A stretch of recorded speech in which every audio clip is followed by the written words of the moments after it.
Hey! How are you doing, hatchlings? How is everyone doing?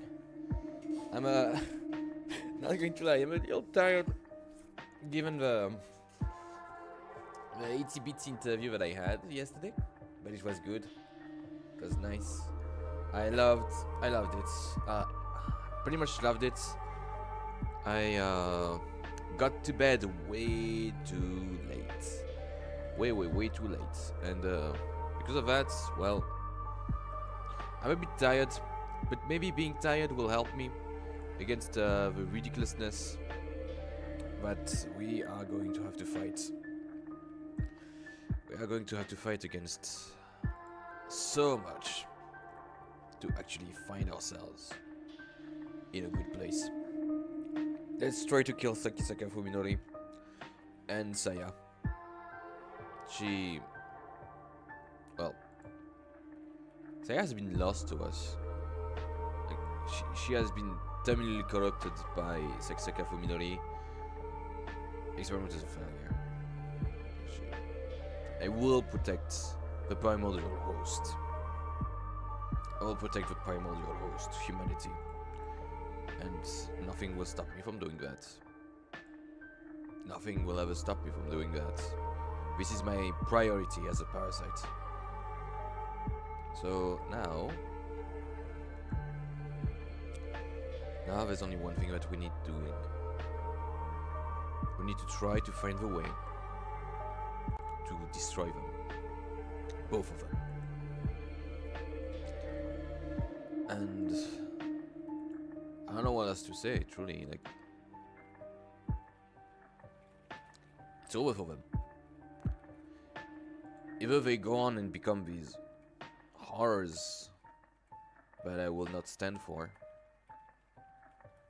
or they become dead. Fertilizer for the rest of us to enjoy. And frankly, I prefer the second option. I way prefer the second option. Trust me on that. Here we are with the song of Saya. Saya no Uta. Ah shit, I need load. No. Yes. We will load. Confirm. Because start is actually not, it's not actually start. It's, you know, we need to load. Start is like a new game. Start is new game, so don't worry about that. Don't worry about the scuff. Don't worry about the scuff. We're finishing the game. And we're loading. Yeah, that's exactly here that we last went. And showing Sakisaka Fuminori being an absolute degenerate. Load. And justifying himself too. I hate to say this, but I struggle to find the right word to express my true feelings. Men are, well, really depraved creatures and... I mean, his body has features that yours doesn't, right? So, even with stuffing like my love for you, I can't help but get aroused. Motherfucker! With each word I squeeze on my lips, Sarah Green goes wider and wider until finally she starts shaking with laughter. I know! Saya exclaims jovially, patting my shoulder with one hand and wiping the tears from her eyes with the other. There's no reason to be ashamed of your natural mate instinct. Are you sure? I ask again, as though trying to force her to say no. Saya answers me with a smile, whose like I had never seen before.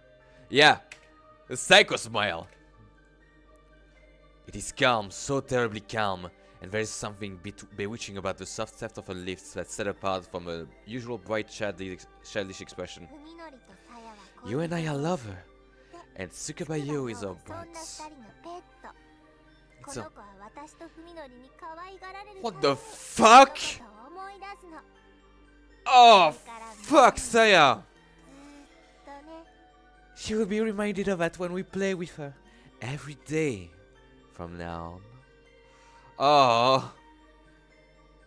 I finally know why Saya chose you for the venom of her voice and smile does not escape me.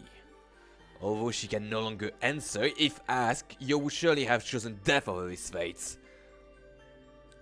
And that is the very reason Saya visited it upon her.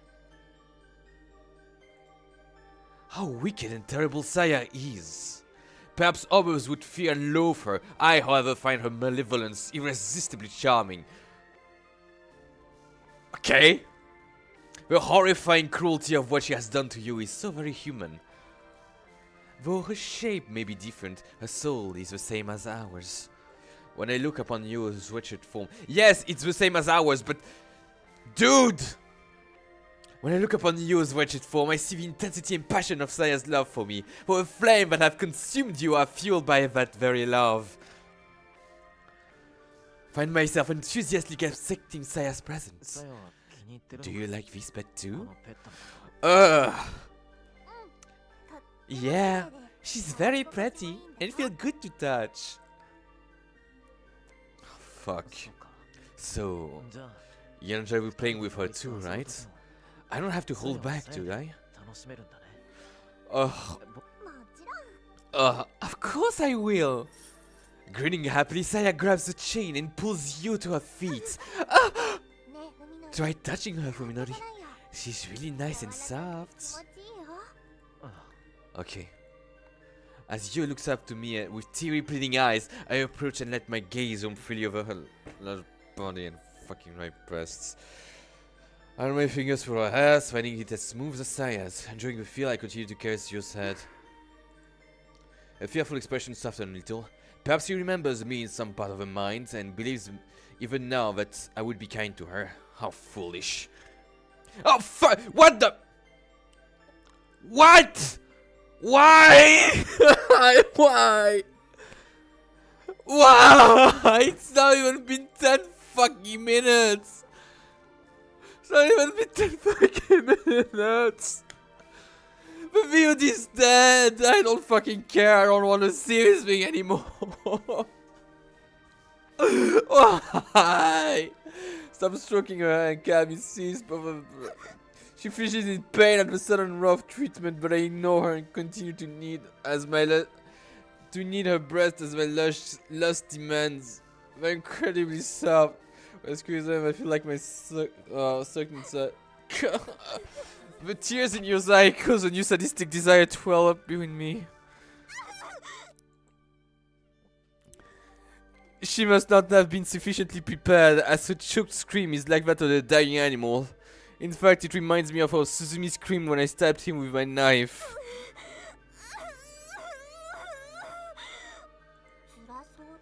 Looks painful, Saya says, peering curiously at yours. Is she pleasing you? You could say that. The hypnotic quivering of her eyes as she trembles beneath me, her breasts having like storm-tossed ships. These sights and sensations are enough to stimulate my basest lusts, and the night has only just begun.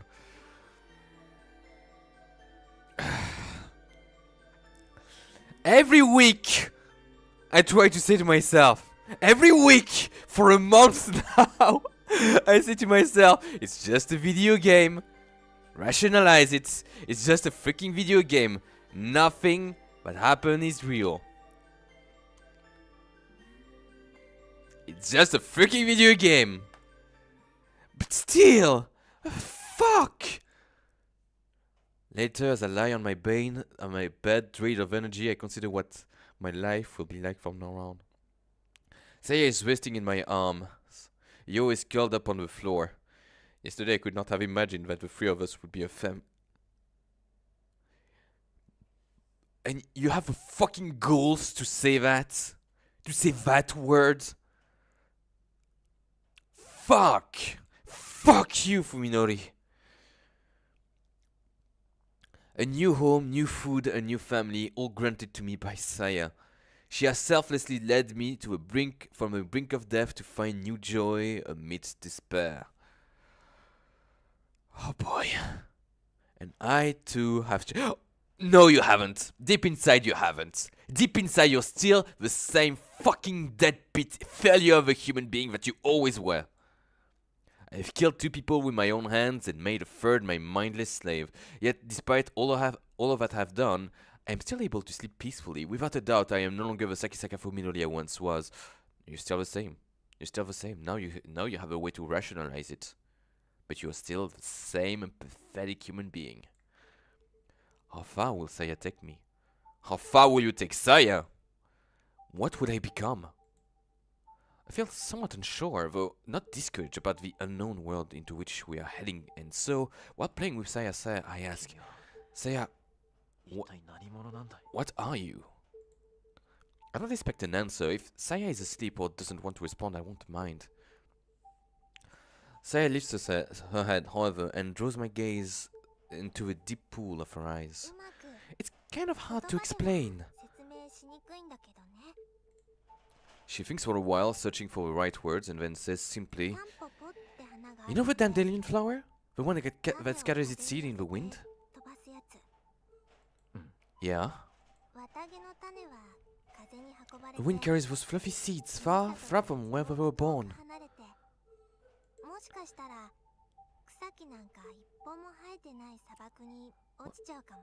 What if one of them ended up in a desert where not even a single blade of grass is growing?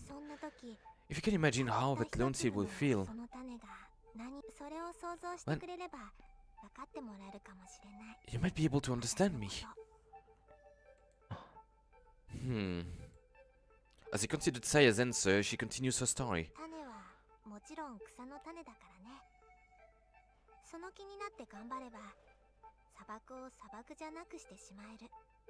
That seed is still a baby flower. If it does its best, it can turn even a desert into a garden.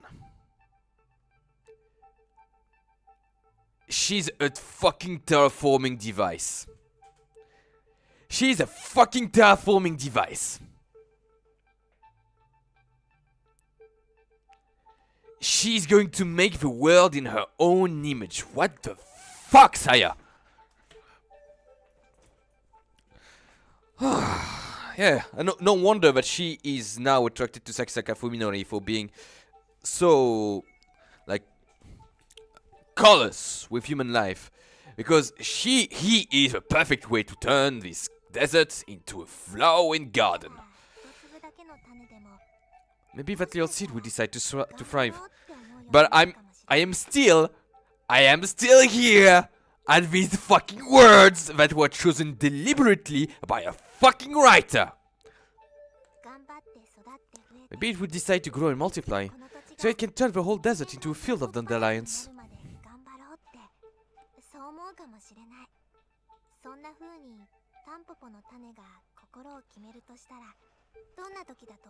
What do you think can give it the strength to do so? Water? What? I whisper entranced. I smile softly and caress my cheeks. Do not fucking say love! All it needs is to be loved by one person in the whole desert. I know it's supposed to be absolutely romantic, but it's...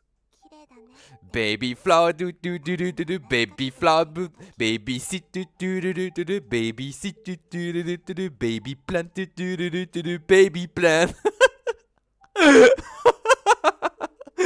All it needs is to be told how pretty. All it needs is to be told how pretty dandelions are. The loving touch of her slender fingers fill me with peace and joy.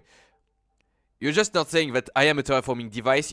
What I've done to her, 20 whole excruciating hours will be done to them all.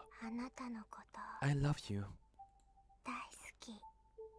I pull her into my chest, nodding silently. So why don't you give him your gifts, Saya? Stay with me forever. Never leave my side. I promise. Like, why doesn't he see himself as a monster? He should. He sure should. Basking in the soft warmth of our love for each other, we sink into the oblivion of sleep. Oh! No! No! He has been buried alive. His world is the silence and cold of a grave. Ever since his voice gave out and he lost the strength to scream, no coherent thought has passed through Koji's mind. Perhaps this is the brain's way of protecting him from despair. Instead, he dreams. Images flashes before his eyes, random unconnected scenes from his 20 years of life. Not all are happy times, they are sad, painful memories as well. But even these are pleasantly warm compared to the death that is now encroaching upon him.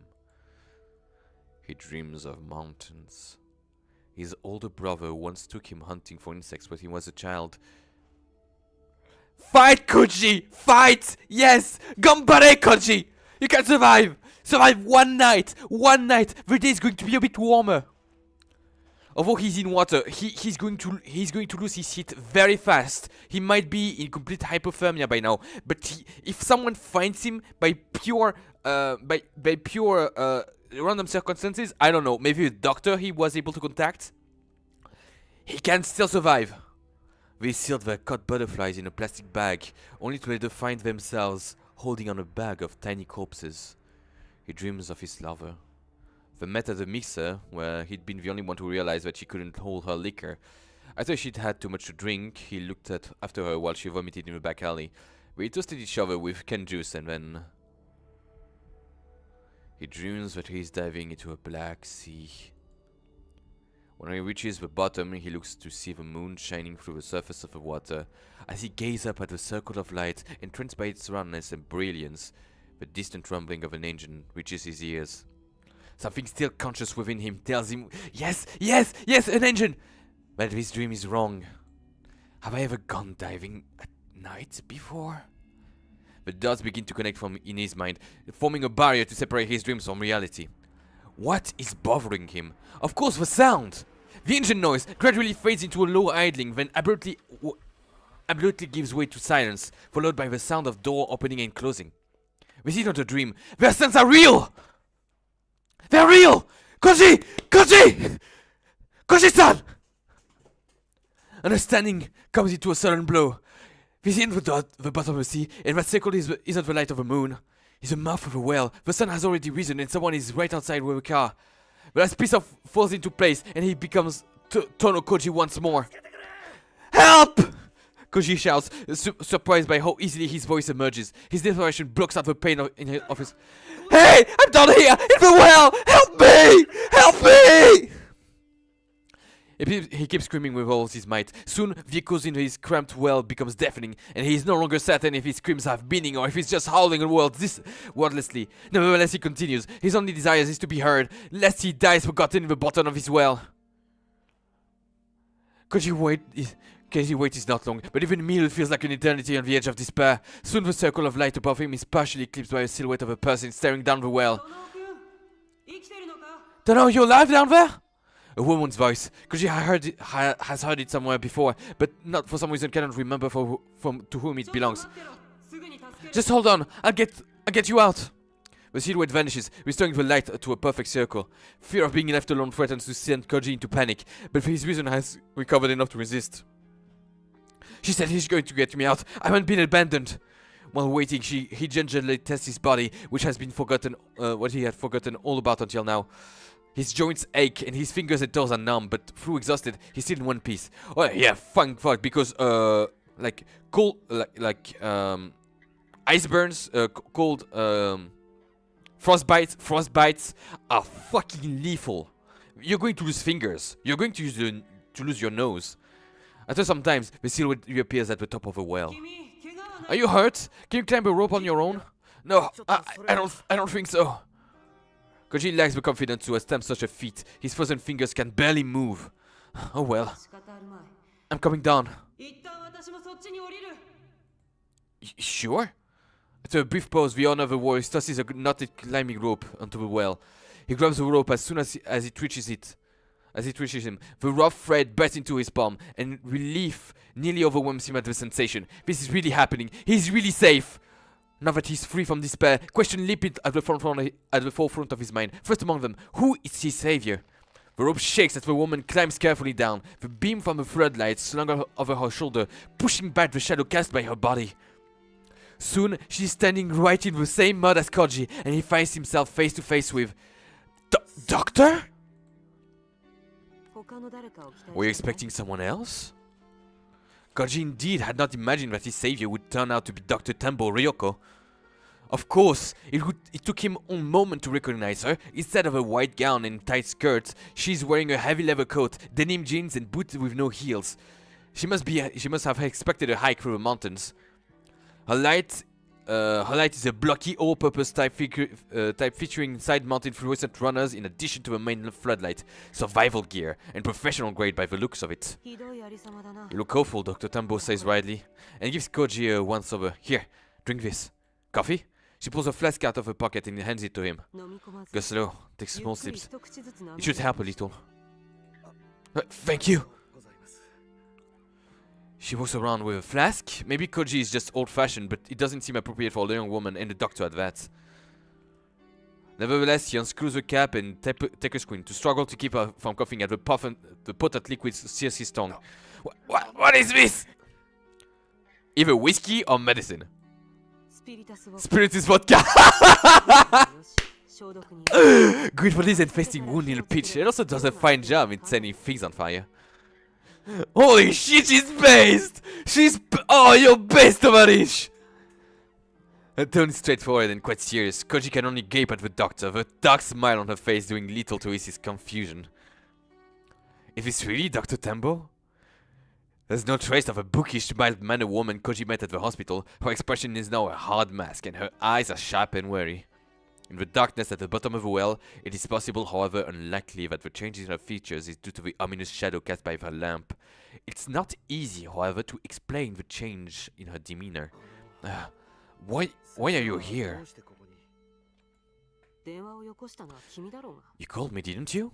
Yoko replies brusquely, glaring at Koji like an annoyed professor. I tried calling back, but she didn't answer. Neither did your friend Tsukuba. And I am supposed to think everything's fine? No, but... Woman! Welcome to the Hall of Fame of absolutely great women! You are... Woman! You are intelligent, you are capable, you get shit done. You are empathetic because you know when shit is going bad.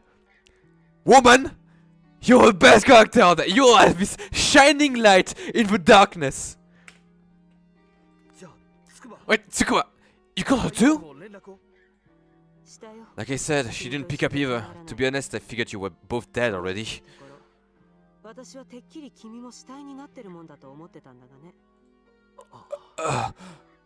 That's right. He almost died at the hand of a man who thought was his best friend. Anger and frustration well up inside of him. He can't forgive Fuminori's betrayal. Nor can he forgive himself for his foolishness. And now he has no idea if Tsukuba is safe. Fuminori tried to kill Koji. Could he have done the same to her? Calm down, why don't you? Yoko says irritably, turning away to examine the side of the well. There's nothing you can do from here. If you thought something was wrong, well, you must have called the police, right? The police?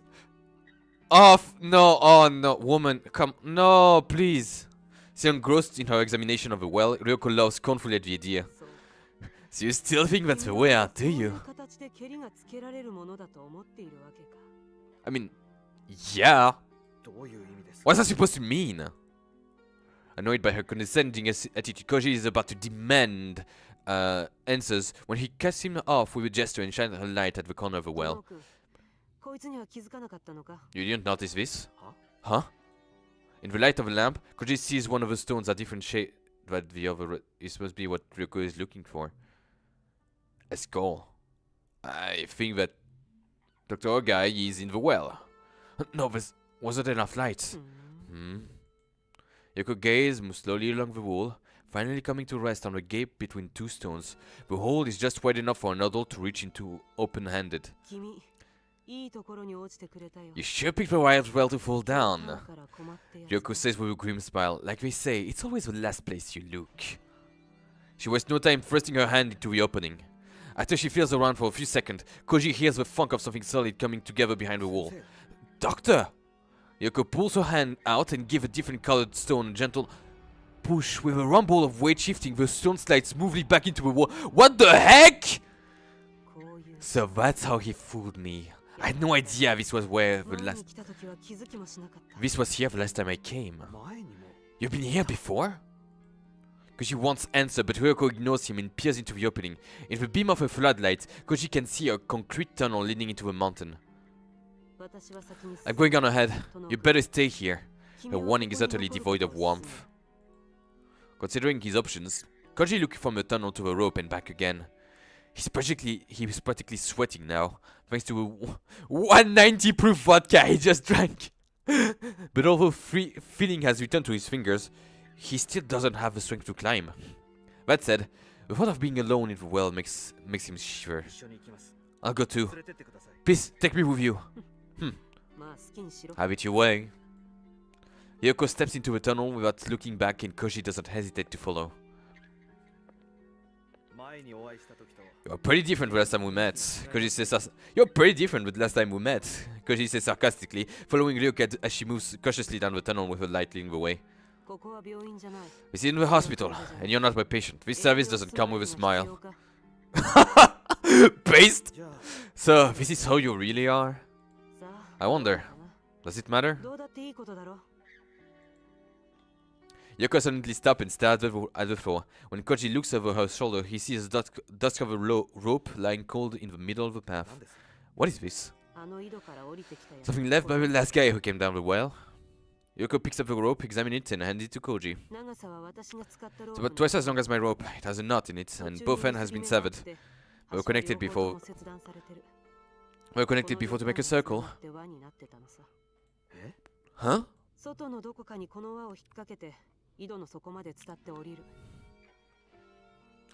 You loop one end of the circle on one top side, then use the rest to climb down the well.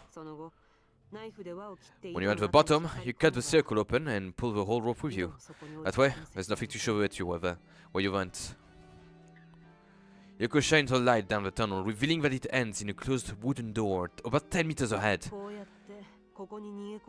That's how he avoided detection. Really got me good. You said you've been here before? Yeah. Your implication is absolutely insane. Like, this has become a conspiracy movie.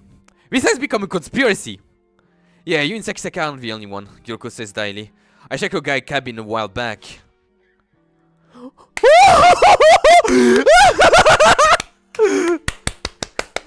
Yes! She's prepared! She's absolutely prepared! Oh! Yes! Look at that! She has the super shotgun! As you could speak, she's open. The more and more I know about this woman, and the more I begin to appreciate her. She opens her coat and pulls out what she had hanging underneath it. If there are any other exits, then he's still behind that door. At first, Koji thinks that he's holding a steel pipe. Amazed that he would be carrying a weapon, Koji looks closer and he's appalled when he realizes what it really is. A gun. And not one of those sleek handguns that he's seen in the movies, but a double-barreled shotgun. The stock and barrel had been sewed down for easier concealment, enhancing its aura of brutal efficiency. Oh yeah! Saya is fucking temporary, but Doom is eternal, my dudes. A 12th gauge. What is your strength, woman? Can you really do that with only one arm?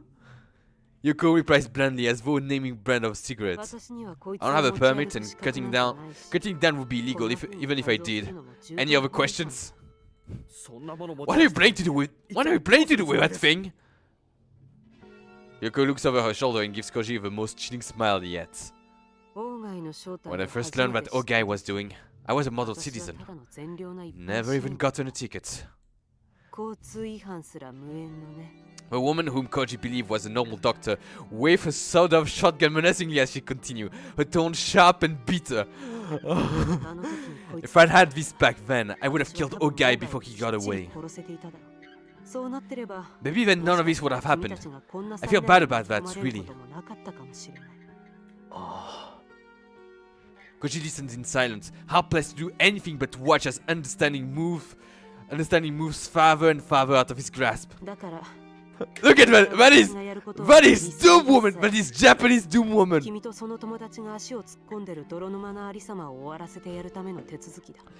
In other words, everything I do from here on out is to clean up his mess that you and your friend have stepped in.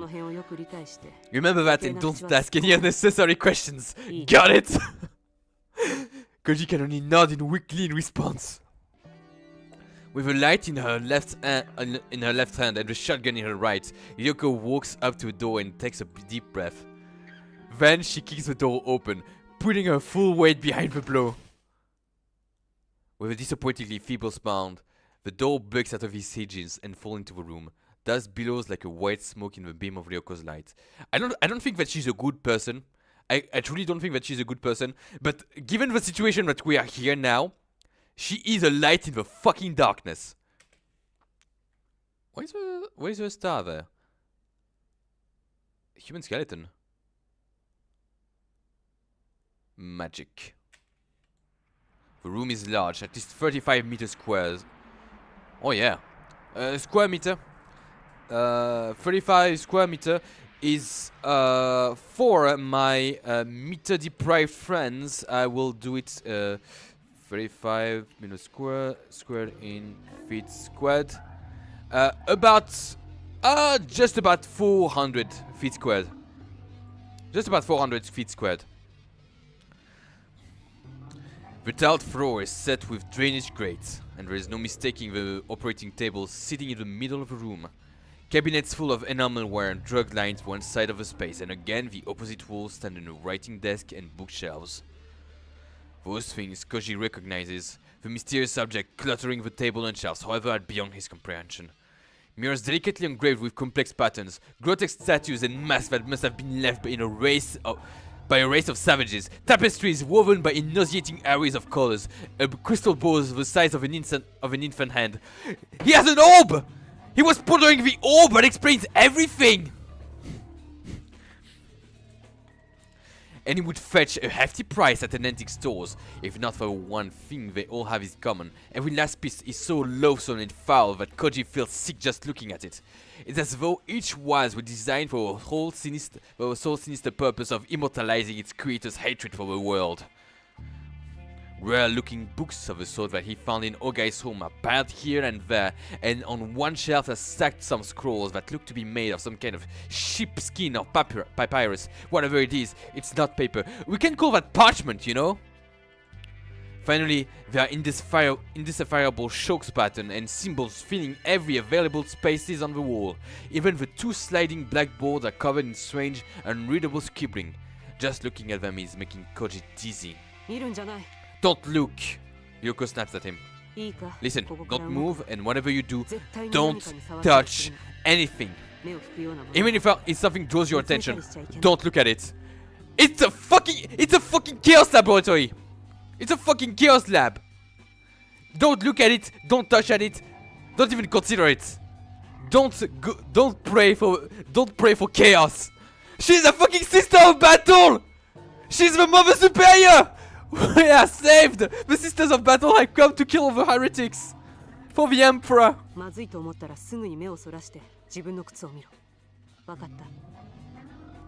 If you see something that feels wrong, start your shoes, got it? Okay, so things do truly have an aura of insanity. Okay, so insanity is... yeah. I'm going to take a breather. I just need to... switch just in time for horrors beyond comprehension. Yeah, man-made horrors beyond comprehension. I'm just going to clear my nose. I'll be back in a bit.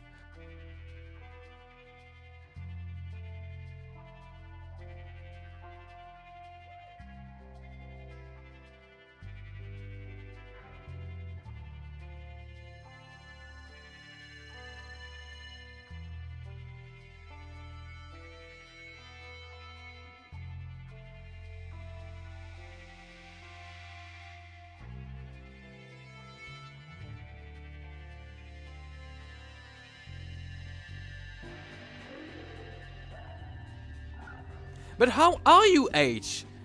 Well, hi back. But how are you, H? No, I don't want to keep the game.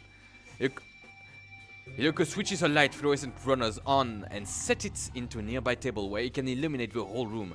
She then holsters her shotgun, only to pull out an even more confusing set of tools. A digital camera and a can of spray paint.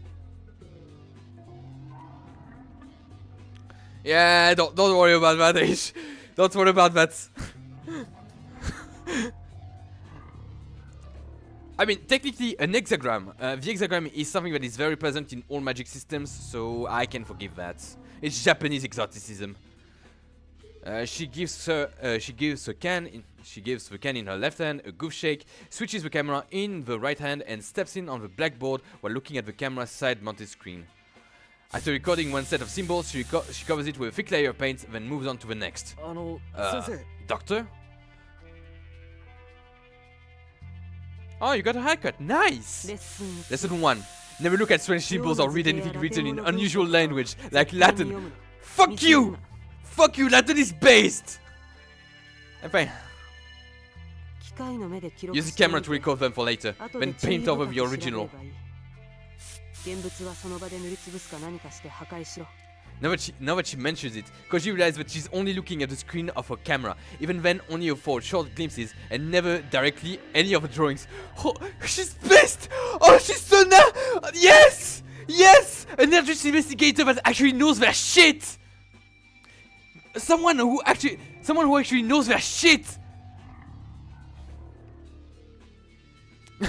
Nothing but pains come from learning Latin.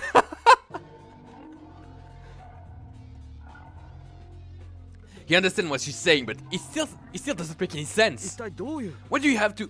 Now that you've come this far, you better shut up and listen to your own good, for your own good. Things like crystal balls and mirrors are dangerous. Anything can happen if you break them, so it's best to cover them with a cloth or paint them over them for the time being. She is a true witch hunter! Holy shit! Fuck yes! Fuck yes! The shining bright like in the darkness. This tale of horror has been worth it just for that. Koji begins to fear that this doctor might have been even crazier than Fuminori.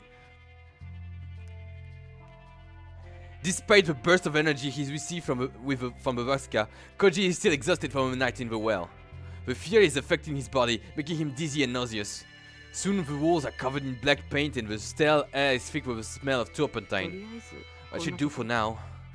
Seoko says with relief, then tosses the empty can aside and puts away her video camera. What happened to a guy? Koji asks, supporting himself against a nearby table. Huh? Oh! He was over there. Without stopping her examination of a paper on the writing table, Ryoko points nonchalantly to a Chinese-style screen standing in one corner of the room. He was there. Her clinical choice of tense make her meaning instantly obvious. I mean, I think that he painted his brain on the rest of the symbols. If you understand languages and history, Latin is nice. It's great to pretending to be an intellectual. Yeah, but I'd rather learn a useful language is cool. Oh, you actually learned Latin. Holy shit. Yeah. I had music instead of that. The urge to see for himself is irresistible. Koji staggers across the room to a scream, taking the utmost care not to look at the scaly octopus thing that is painting on it. Behind the screen is a large, easy chair. Although he's never met the man before, Koji is certain that the person sitting in it is Ogai Masahiko. Hello, dude! Ogai's corpse will have shrunk significantly while drying in his sealed chamber. The body is barely the size of a child's, with only the business suit hanging from the bone, offering any hint of Ogai's former status. His empty eye sockets and wide-open jaw are filled with darkness. The same darkness that surrounded Koji at the bottom of the well. Compared to those gaping voids, the tiny holes in Ogai's right temples is almost demure. The revolver that he presumably used to kill himself is seized clenched in his dangling right hand. It looks like a child's toy compared to Ryoko's shotgun. Ryoko must have noticed Ogai's corpse while he was spray painting the walls, and still she kept walking while batting an eyelash. Impressive, though not exactly surprising after what she's been through. It's been getting difficult to remember the last time he spoke to someone sane. But if not for her, Koji reminds himself with a bitter smirk, he would have ended up joining this mummified corpse there, and no one would have ever found him. Yeah, you would have become mud. It was Latin or French, and imagine learning French. Yeah, right, I know, right? Je peux pas imaginer, ce serait trop horrible. Koji's vision suddenly dims. He's pushed himself too far, and the spirit's vodka can't help him anymore. He collapses on the floor, unable to hang on to his sleeping consciousness, and the last thing he hears are Ogai Masahiko's gaping. He sees Ogai Masahiko's gaping eye sockets staring at him. And he wakes up. When he wakes, Koji finds himself lying in something dry and soft. A bed is a bed, he thinks to himself, even one that smells of mold and dust, especially after sleeping in cold mud all night. You slept in the cold? Holy shit, his vitality must be unbelievable because you never sleep in the cold. Never do that. If you are in a snowstorm, if you are in a cold condition, never go to sleep. Even if it's irresistible, never sleep. Never. Not until you found warmth. And I mean warmth, the warmth of a fire, not the warmth that you feel. There are no lights hanging from the ceiling, but the soft, warm light of a lamp fills the room. Simple furnishing, non-existent decor. Koji realizes that he's in Ogai's cabin, in the bedroom as he searched before Fuminori pushed him into the well. You awake? Yoko is sitting in a chair against the wall, her expression blank, and as she studies the pile of documents on the table in front of her. She must have brought them from Ogai's underground lab. She turns pages, then takes a bite from a sandwich in her free hand. If you feel to eating, there's food over there. You better eat, Koji. Eat! Without looking up from the files, he gestures towards the convenience store bag sitting in the nightstand. How did I get here? Koji can't imagine that even a woman like Yoko, could have climbed out of the well with him on her back.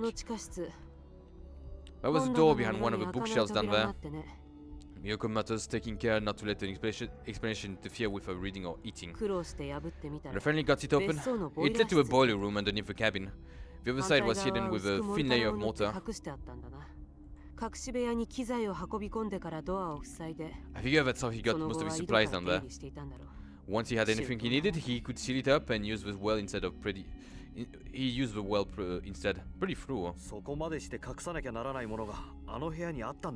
Was there really something in there that he needed to hide? There used to be. This is the last of it.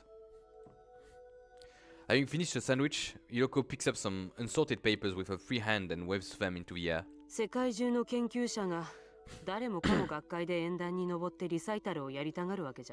Not all scholars want to get on stage at the Synopsium and show their research of the world, you know? Some nutcases get the kicks by learning secrets no one else knows, and by being buried with those secrets in hidden tombs that no one will ever find.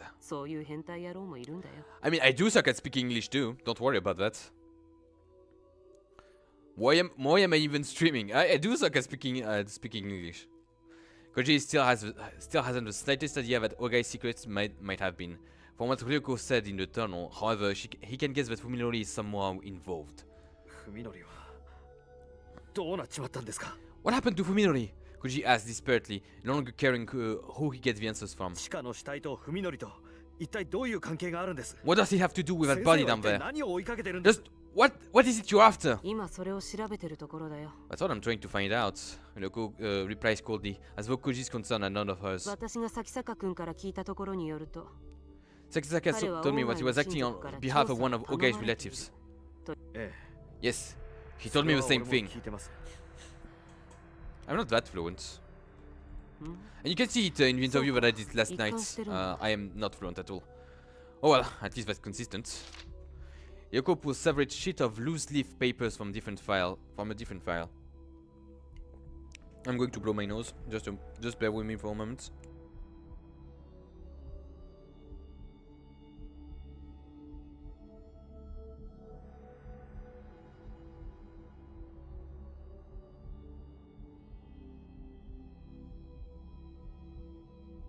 The worst thing about being a parasite is that technically my nose, as all humans, the worst thing about being a parasite for humans is that the nose and mouth are linked. So mucus. I had to regurgitate some mucus. Horrible. The truth is that Ogai has no relative. I thought that Sakisaka was simply lying. However, there was another possibility that I should have considered. He might have been tricked by someone claiming to be Ogai's family. Yoko pauses, then looks sidelong at Koji. Does the name Saya ring a bell? Saya? No. Who is that? Who or what is the question. But the more I read, the less I understand. She sighs bitterly, then returns her attention to the paper in her hands.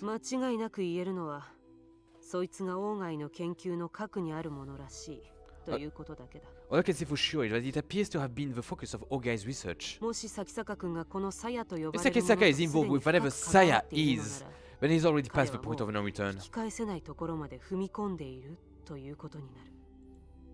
The icy certainty in Ryoko's voice sent a chill down Koji's spine. So then, what will we do?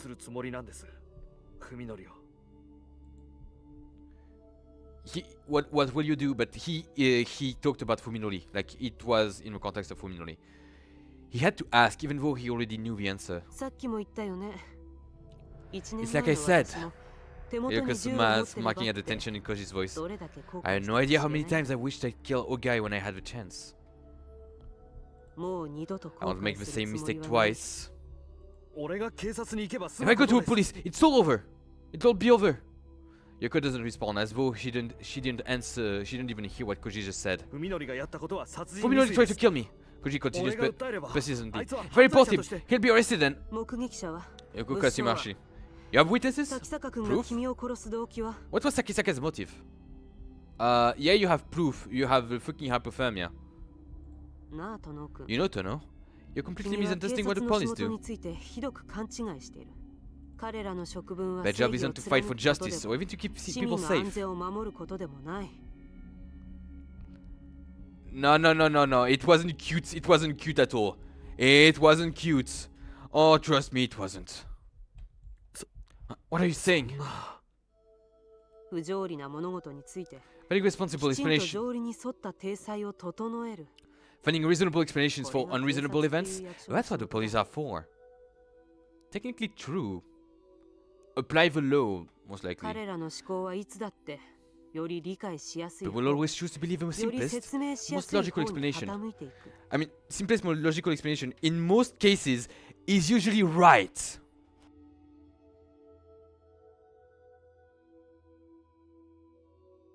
So I can see how the police is not exactly qualified. To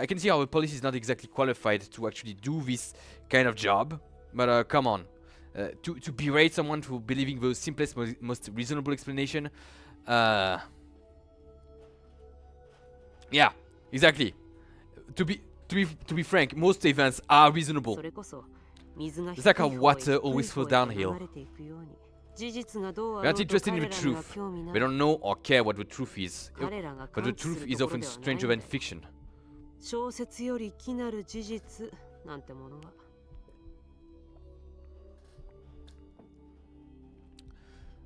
No, that's something that I don't really agree with. Yes, the police is actually maybe the police in Japan it does not do that. You don't know. Maybe culturally they don't do that. Because I would be like that. I would. Oh, no, you're gonna try. Exactly. As she pulls another sandwich out of her bag. What's the problem? She hasn't spared Koji a second glance since looking at him earlier. Even while talking, her attention is always focused on the paper in front of her. Let's say that you accuse your friend of pushing you into a well. In addition to your statement, the police will consider two alternative versions of the truth. Maybe you're making it up to friend your friend. I think that if the police actually does a search in Sakisaka's house, find that all the neighbors are dead, that the house smell like rotten garbage, and that there are corpses inside his freezer, I am pretty much sure that they're going to arrest him. Or even simpler, it was an accident. You fell into the well by yourself, and the shock was made you paranoid or delusional. I mean that is not simpler. That is not simpler. That is not actually simpler. Like mental illness is not a simple explanation. It's usually one of the ones that is one of the least reasonable, because you try to look at persons as reasonable agents. That is the simpler explanation. So here it's literally the visual novel justifying it. Yeah, we won't use the police because it would be a get out of free jail card. Get out of jail free card. So yeah, she has witness does sound like a pretty simple case. Yes. So I don't know what they're talking about. There's a witness. She is the witness. There are three possibilities. These three possibilities will compete to see which comes out the most convincing evidence. No one knows which will be the winner. You are the fucking witness! You are his doctor! You know that psychologically he is unwell. You know that his friends were fucking his friends were fucking terrified about him and the possibility that he had become a worse man. Not something that I believe. I believe that it has revealed basically the ugliness inside of him. But then we won't get badass witch huntress. That is very true. But that's just the game doing literal mental gymnastics in order to try to justify why they don't involve a whole squad of heavily armed men going into Sakisaka Fuminori's house and literally making him into a cheese, into a fucking Gruyere. That is very true. That is very true. I'm with you, Dark. No one will know which. Are you willing to bet everything you have on your truth? Koji has no response. But they are also. I think that they've also entered a world of horrors, and that since apparently Saya has the magical aura to make everything mad, everyone mad. I think that just second-hand exposition also made them mad and paranoid. So maybe that's how it works. Koji has no response. Can he really explain with cold, clear logic what drove Fuminori to do what he did? Fuminori was crazy! How can he convince anyone that he doesn't even understand it himself? You don't need to understand yourself, you just need the fact that it happened! The motives comes later! And here's the biggest problem. Yoko said calmly, cutting into Koji's thoughts. While you're raising hell with the police, you will use our chance to corner Sakisaka. That can be something like that, yes.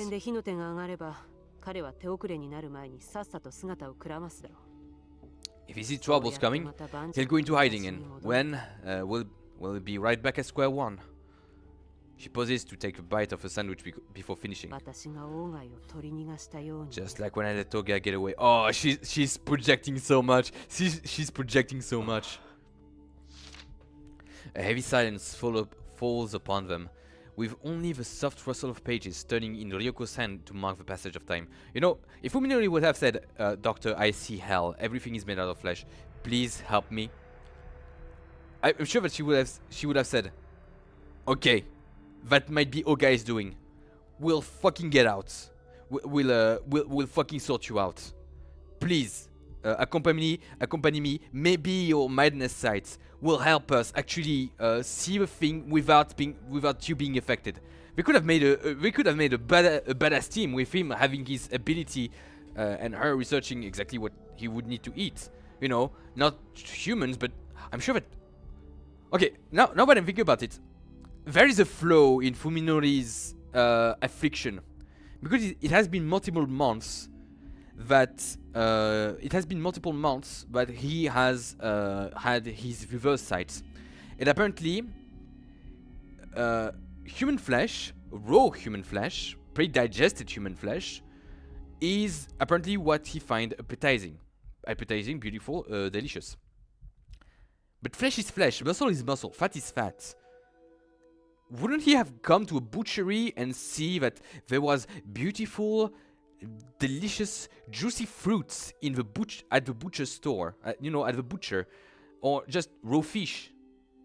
The Japanese. Let's assume that there's not a lot of butcheries in Japan or in corner stores, you know, in markets. Like, wouldn't he see raw meat and say to himself, "Oh, maybe, just maybe," you know? No, he never went there. He had to wait for Saya to kill someone. So is it only like something that is morally repulsive that he actually likes? So what's happening when he goes to the toilets? You know? Like, there are things that doesn't exactly make sense. Yeah, but he would see the butcher himself as that. But no, just...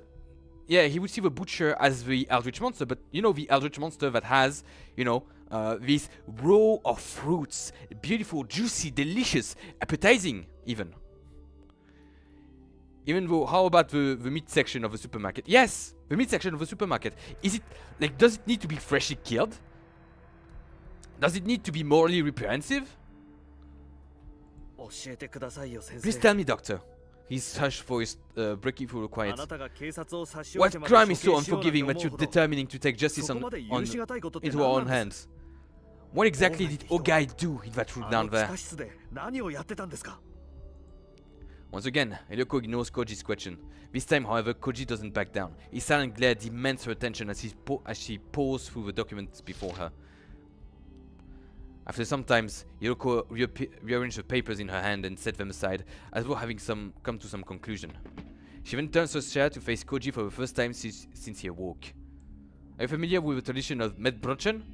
No, I'm not. Listen, Tono. Her hard stare belies the calmness of her voice. You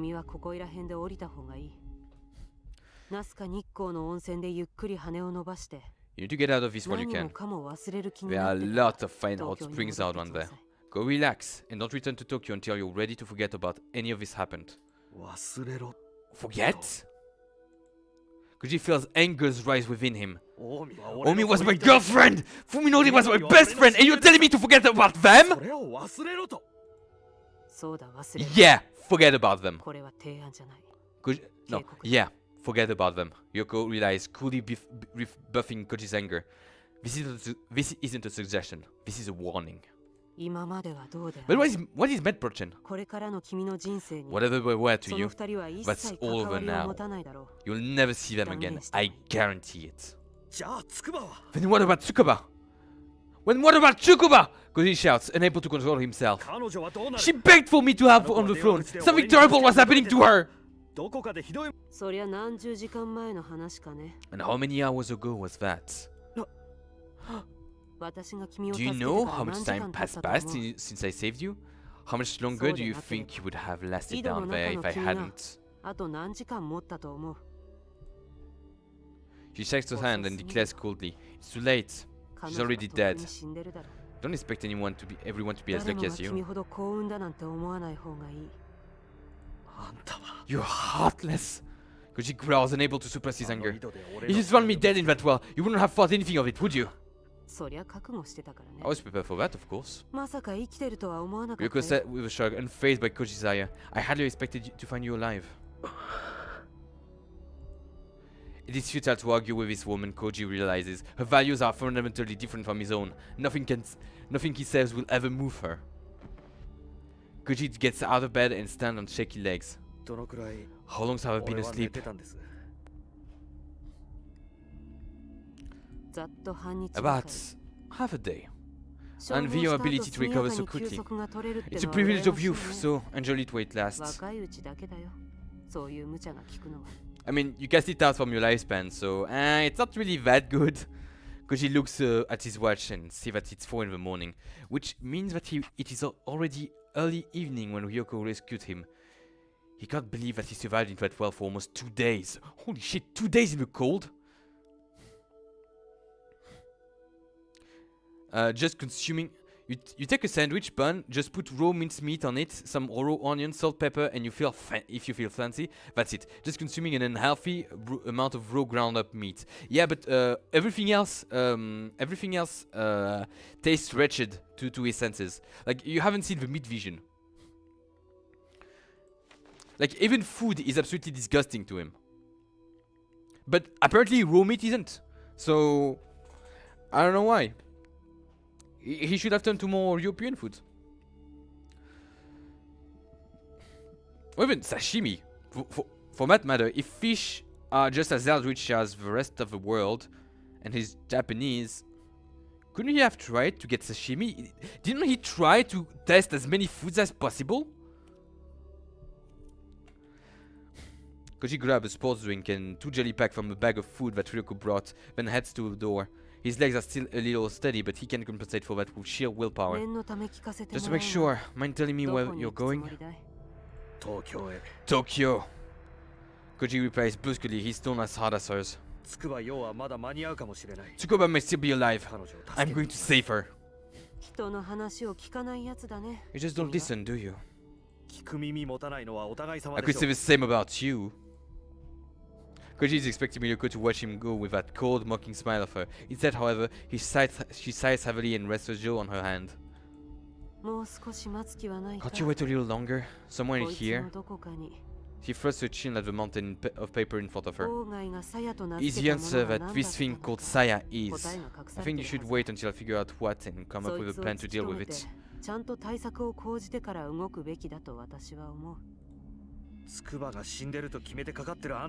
You think that since you're already convinced that Tsukuba is dead? In truth, Koji is extremely uneasy about going about it alone. At the same time, however, he knows that he mustn't depend on Ryoko. She's made it clear that she doesn't care about saving lives. Teaming up with her will only make it more difficult to salvage anything out of his nightmare. Set it on fire? Yeah, I believe. Tono, Ryoko just calls just before Koji step out of the door. You almost got killed once already. Don't let it happen again. She picks something up from the table and tosses it to Koji. I mean, Saya can melt glass, so she can maybe be special about fire too. She picks something up from the table and tosses it to Koji. When Koji catches it, it feels its solid weight fills his hands. Oh yeah, he's trapped now. This is... Koji stares at the menacing shape of the cold metal. It's a revolver, the same one that was clenched in Ogai's skeletal fist. It has 4 more shots. There's no safety, so just pull the trigger to fire. Why did you toss it? That is literally asking for an accidental discharge. Holy shit!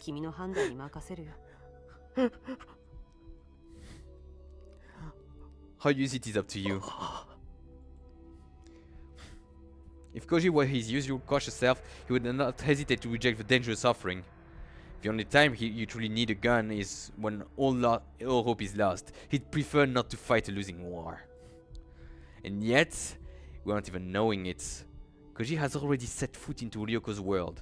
Choosing instinct over reason, he accepts the small but deadly weapon and stuffs it into his pockets. There's no answer that Koji intends to save. There's no question that Koji intends to save you and bring Fuminori to answer for his crimes. In the back of his mind, however, he can hear the footstep of ruin approaching.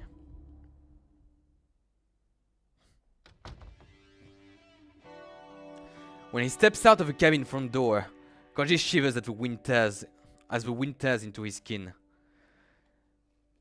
To his surprise, the outside air is even colder than the mud at the bottom of the well. Perhaps the camped space mitigated the cold somewhat.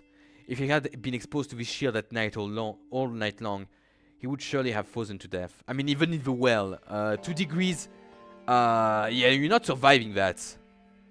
You're not surviving that for long. Koji finds I was in the rain. I was in the rain in freaking summer. I was in the rain until I was drenched from literally to my bones. And let me tell you, I was having hypothermia. I once had hypothermia because of the rain. It was oof. The smaller car next to him must be Ryoko's. When he sits behind the wheel of his car, he gets some relief from the feeling that he has been taken to the first step, however small, back into his world. He sees the sport drink, wetting his parched throat, then wash down some jelly. His stomach rebels at the sudden influx of food after 36 hours on empty, but he manages to force down the urge to vomit. Yeah, I wasn't able to do that. You're stronger than me.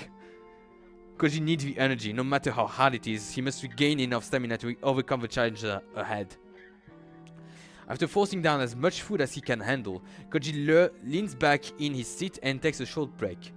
When he begins to feel like himself again, he reaches into the back seat and pulls his spare cell phone out of his bag. He never expected that carrying 2 phones would be such a stroke of luck. As he calls up Fuminori's number and prepares to hit send, Koji is overcome by a flood of emotions. Why would you call Fuminori? Rage, despair, sorrow, pity. He is unable to decide what to feel towards his friend. However, there is no time to dwell on the past. Every second lost diminishes the chance of saving Omi and Yo. Koji refuses to consider that it may already be too late. He stills himself and presses the button, then holds the phone to his ears as it rings. His shrill sound seems to go for longer than it ever has in his life. Right now, Fuminori's phone must be displaying the name of the caller. Koji wonders what his reaction will be when he sees it. The call goes through. In the silence from the other end of the phone, Koji sends surprise, apprehension, and dark fury. Feeling slightly gratified, Koji delivers the first jab. What? Weren't expecting calls from a dead man? I'm surprised. How did you manage it? Koji, you fucking fool! You absolute... Koji, what the fuck? You're stupid. He's...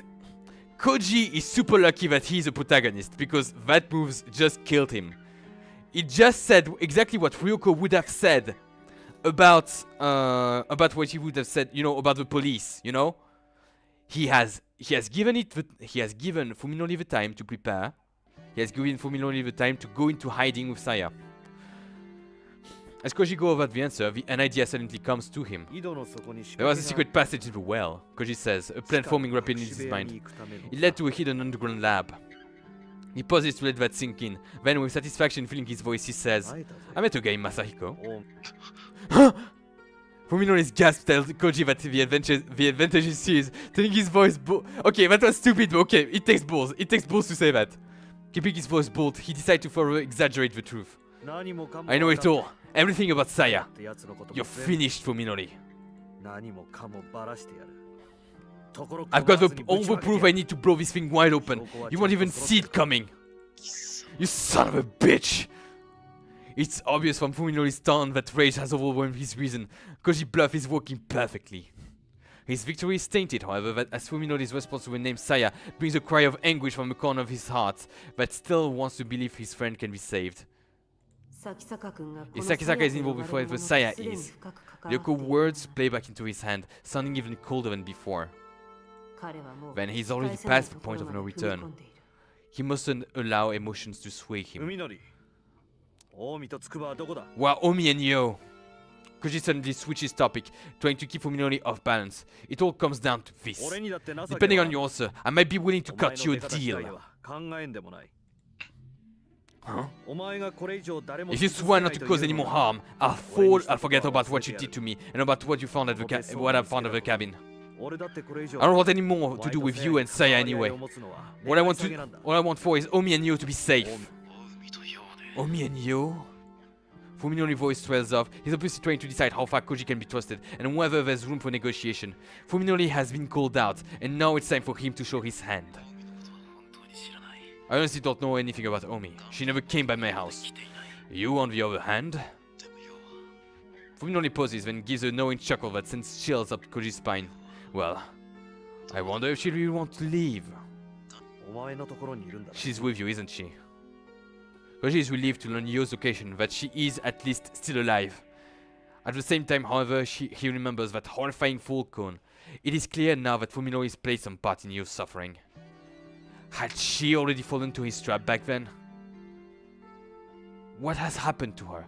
How is she being treated? I wish has finally come true. Fuminori says with venomous sarcasm, she's my property now. I guess you and Omi got what you wanted after all. Koji feels despair settle over his soul. How much lower will this man go? Must Fuminori seek out and destroy every memory of a friendship they once shared? I need to blow my nose again. I'm very sorry. Very sorry. Apparently, the discomfort is creating mucus to deal with the discomfort. We'll leave it with that.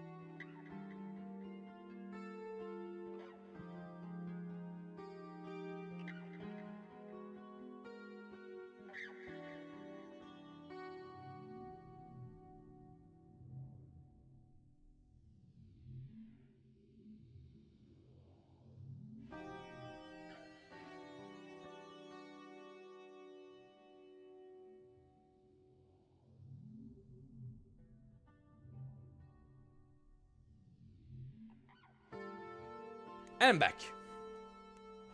Let Tsukuba go. When I'm sure he's safe, I'll destroy everything I have on Yusaya. How can I trust you? First, I want you to. And I'm not giving you a choice here, Fuminori. Koji instinctively realized that it's dangerous to push his bluff any further. I'll call you again, later. You'll have until your talented vague to make up your mind.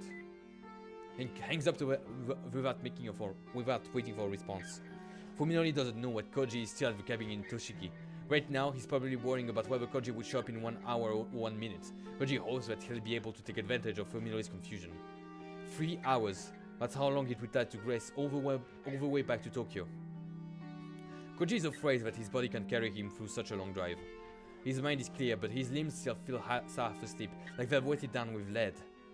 Although he knows that he has to stay resolute, Koji still longs for the peace he had a few days ago, when life or death struggles were the furthest thing from his mind.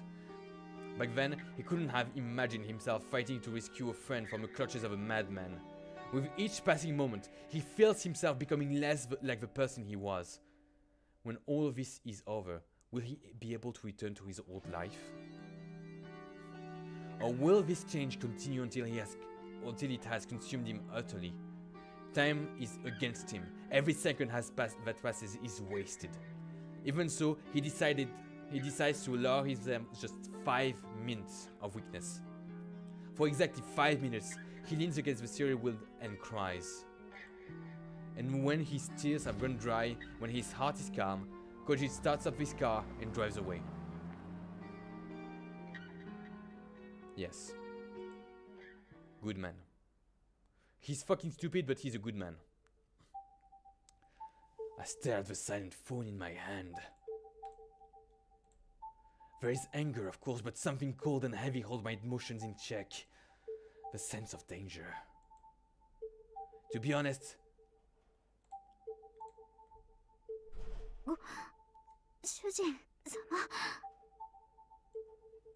I'm surprised how calm I am. Master?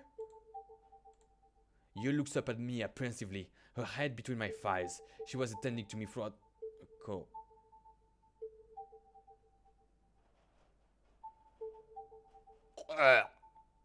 God, no. The remaining fragment of her memory seems to have joined together as she has regained some degree of speech. Upon realizing his slight night, Saya began to reteach her language once more. I assume she finds her pet's effort amusing. Don't be mad. You will try harder. The pleasure from the administration threatens to impede my thoughts, and besides, my arousal has already vanished. Why? Yes, why? What the fuck? At first, I consider making her stop. When I gaze into her puppy dog eyes, however, I begin to think differently.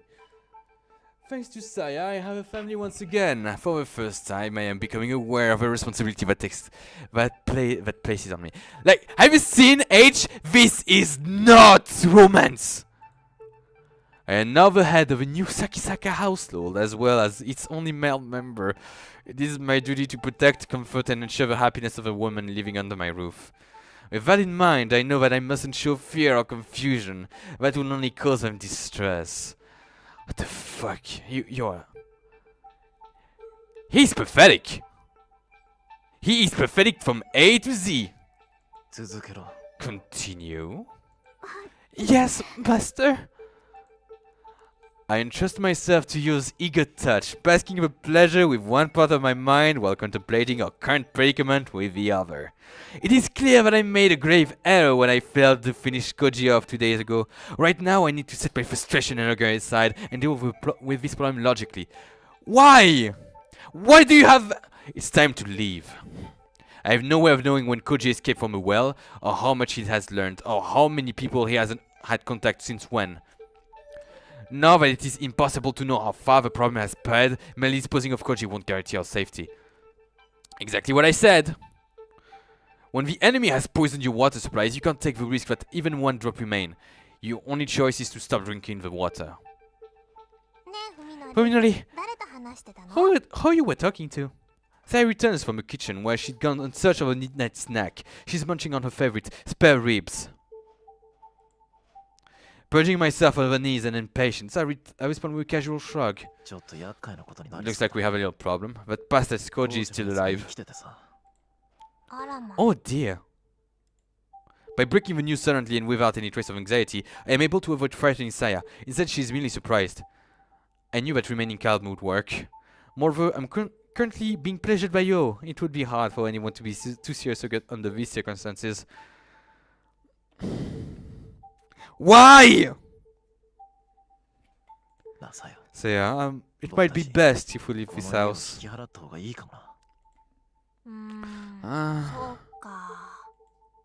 Saya lowers her eyes and soaks her chin thoughtfully. It's what's bound to happen sooner or later. Even without Koji, it's only a matter of time before someone reports the Suzumi missing family. Yeah. Saya nods. I can tell that she's reluctant to leave, but at least there is no sadness in her expression. Everything will be fine. I will protect my life with Saya just as I have up until now. I have that power. Knowing that we've overcome one problem fills me with new confidence. Now then, we'd better get ready. Okay.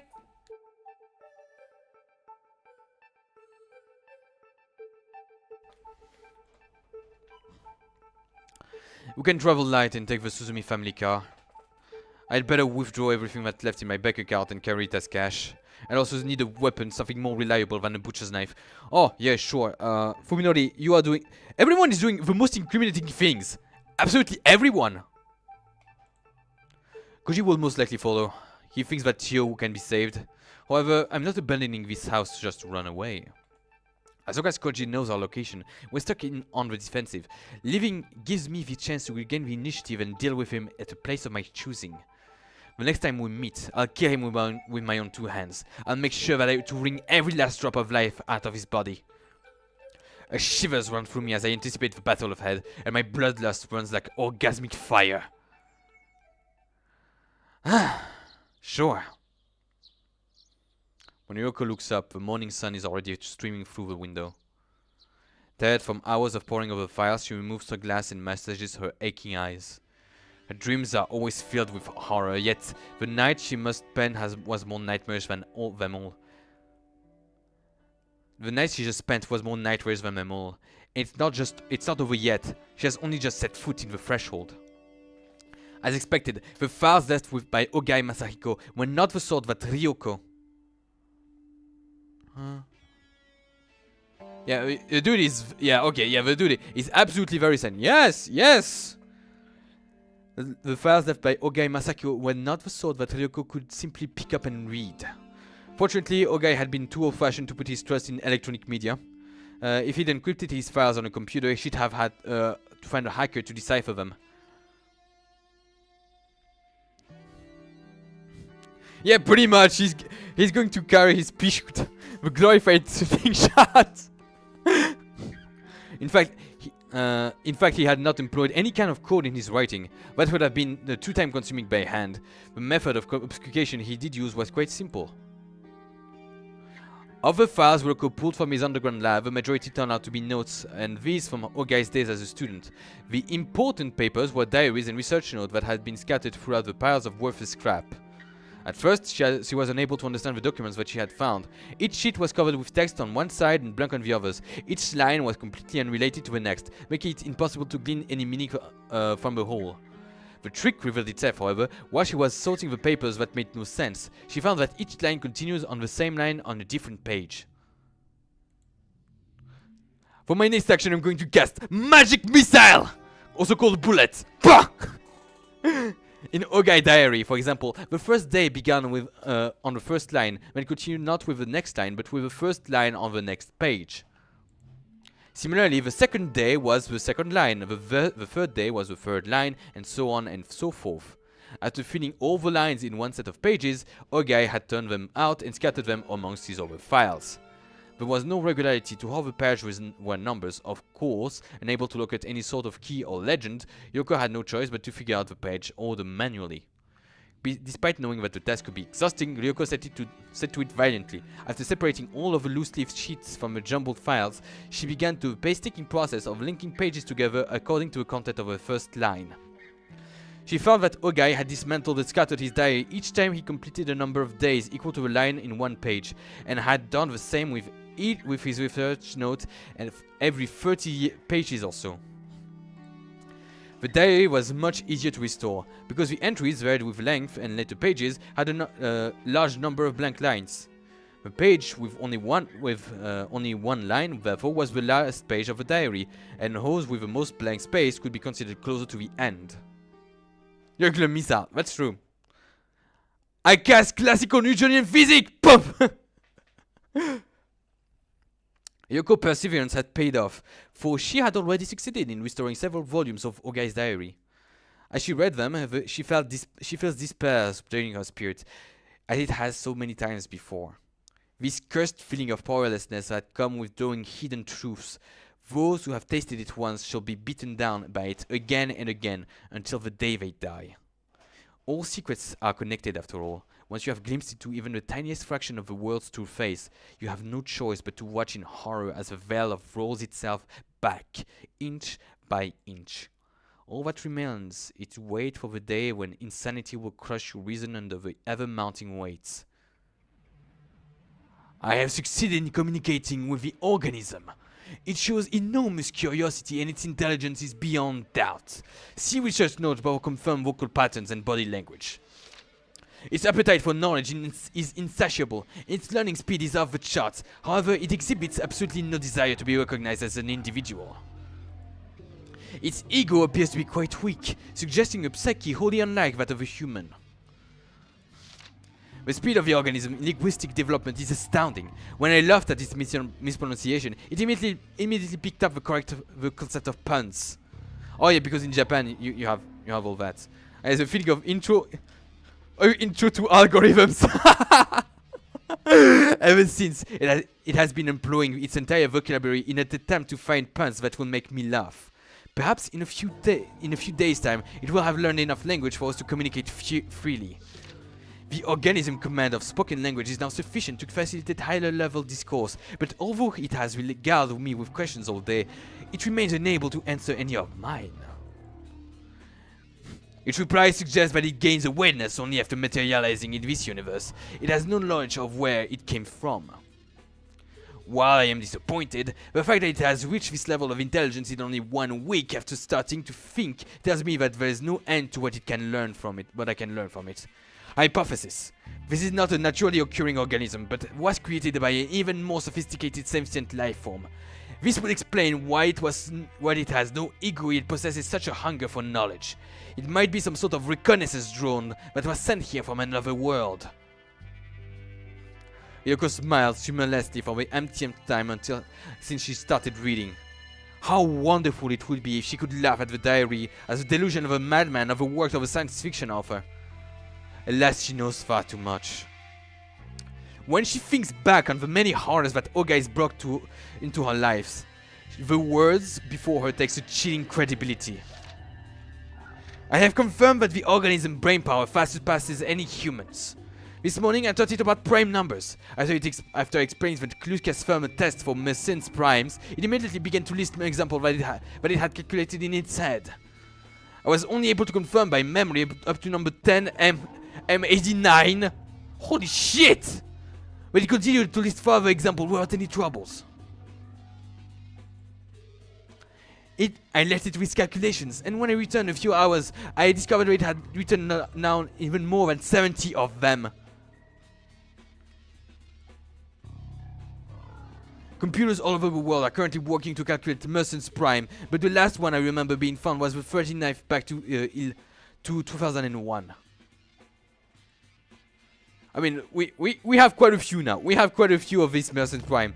But still, at the time was actually fucking bonkers. It's especially for head calculations, you know, mental calculus. When I entered several of the results into my laptop and ran the Lucas Lemon test on them, I found that every one was correct. The same is no doubt true of the rest. Holy shit.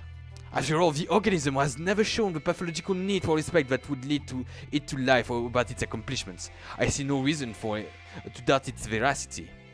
If I could reveal to the world an expedient method of discovering Merchant Prime, the prize Nobel would make me a billionaire. Of course, my current research is worth far more than any sum of money. I must keep it secret. The organism's computational speed far exceeds that of even the most powerful supercomputers. I can only conclude that its cognitive faculties are beyond anything humanity can imagine. Now our supercomputers are quite powerful. At the organism's request, we have begun a new field of study. Despite its immeasurable aptitude for mathematics, it now desires to concentrate on sociology and the natural sciences. Perhaps our math problems are simply too elementary for it. I mean, you could teach it physics. You could still teach it physics, you know, to actually apply the mathematics that it learned. You know, if it was able to, if Saya was able to make a hyperdrive, I would be very happy.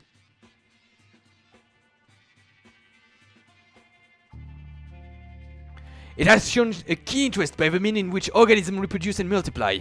As it possesses nothing that would be called emotions, I hesitate to use the description, but when it learned about DNA, it seemed somehow excited. In fact, the organism itself seemed surprised by its reaction. When I asked about the nature of the impulse, the organism decided to label the instincts. If its description is indeed accurate, then it is an extremely significant development.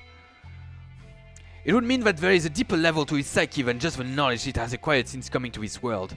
If I can use this discovery to trace its roots, I might be able to learn what it truly is.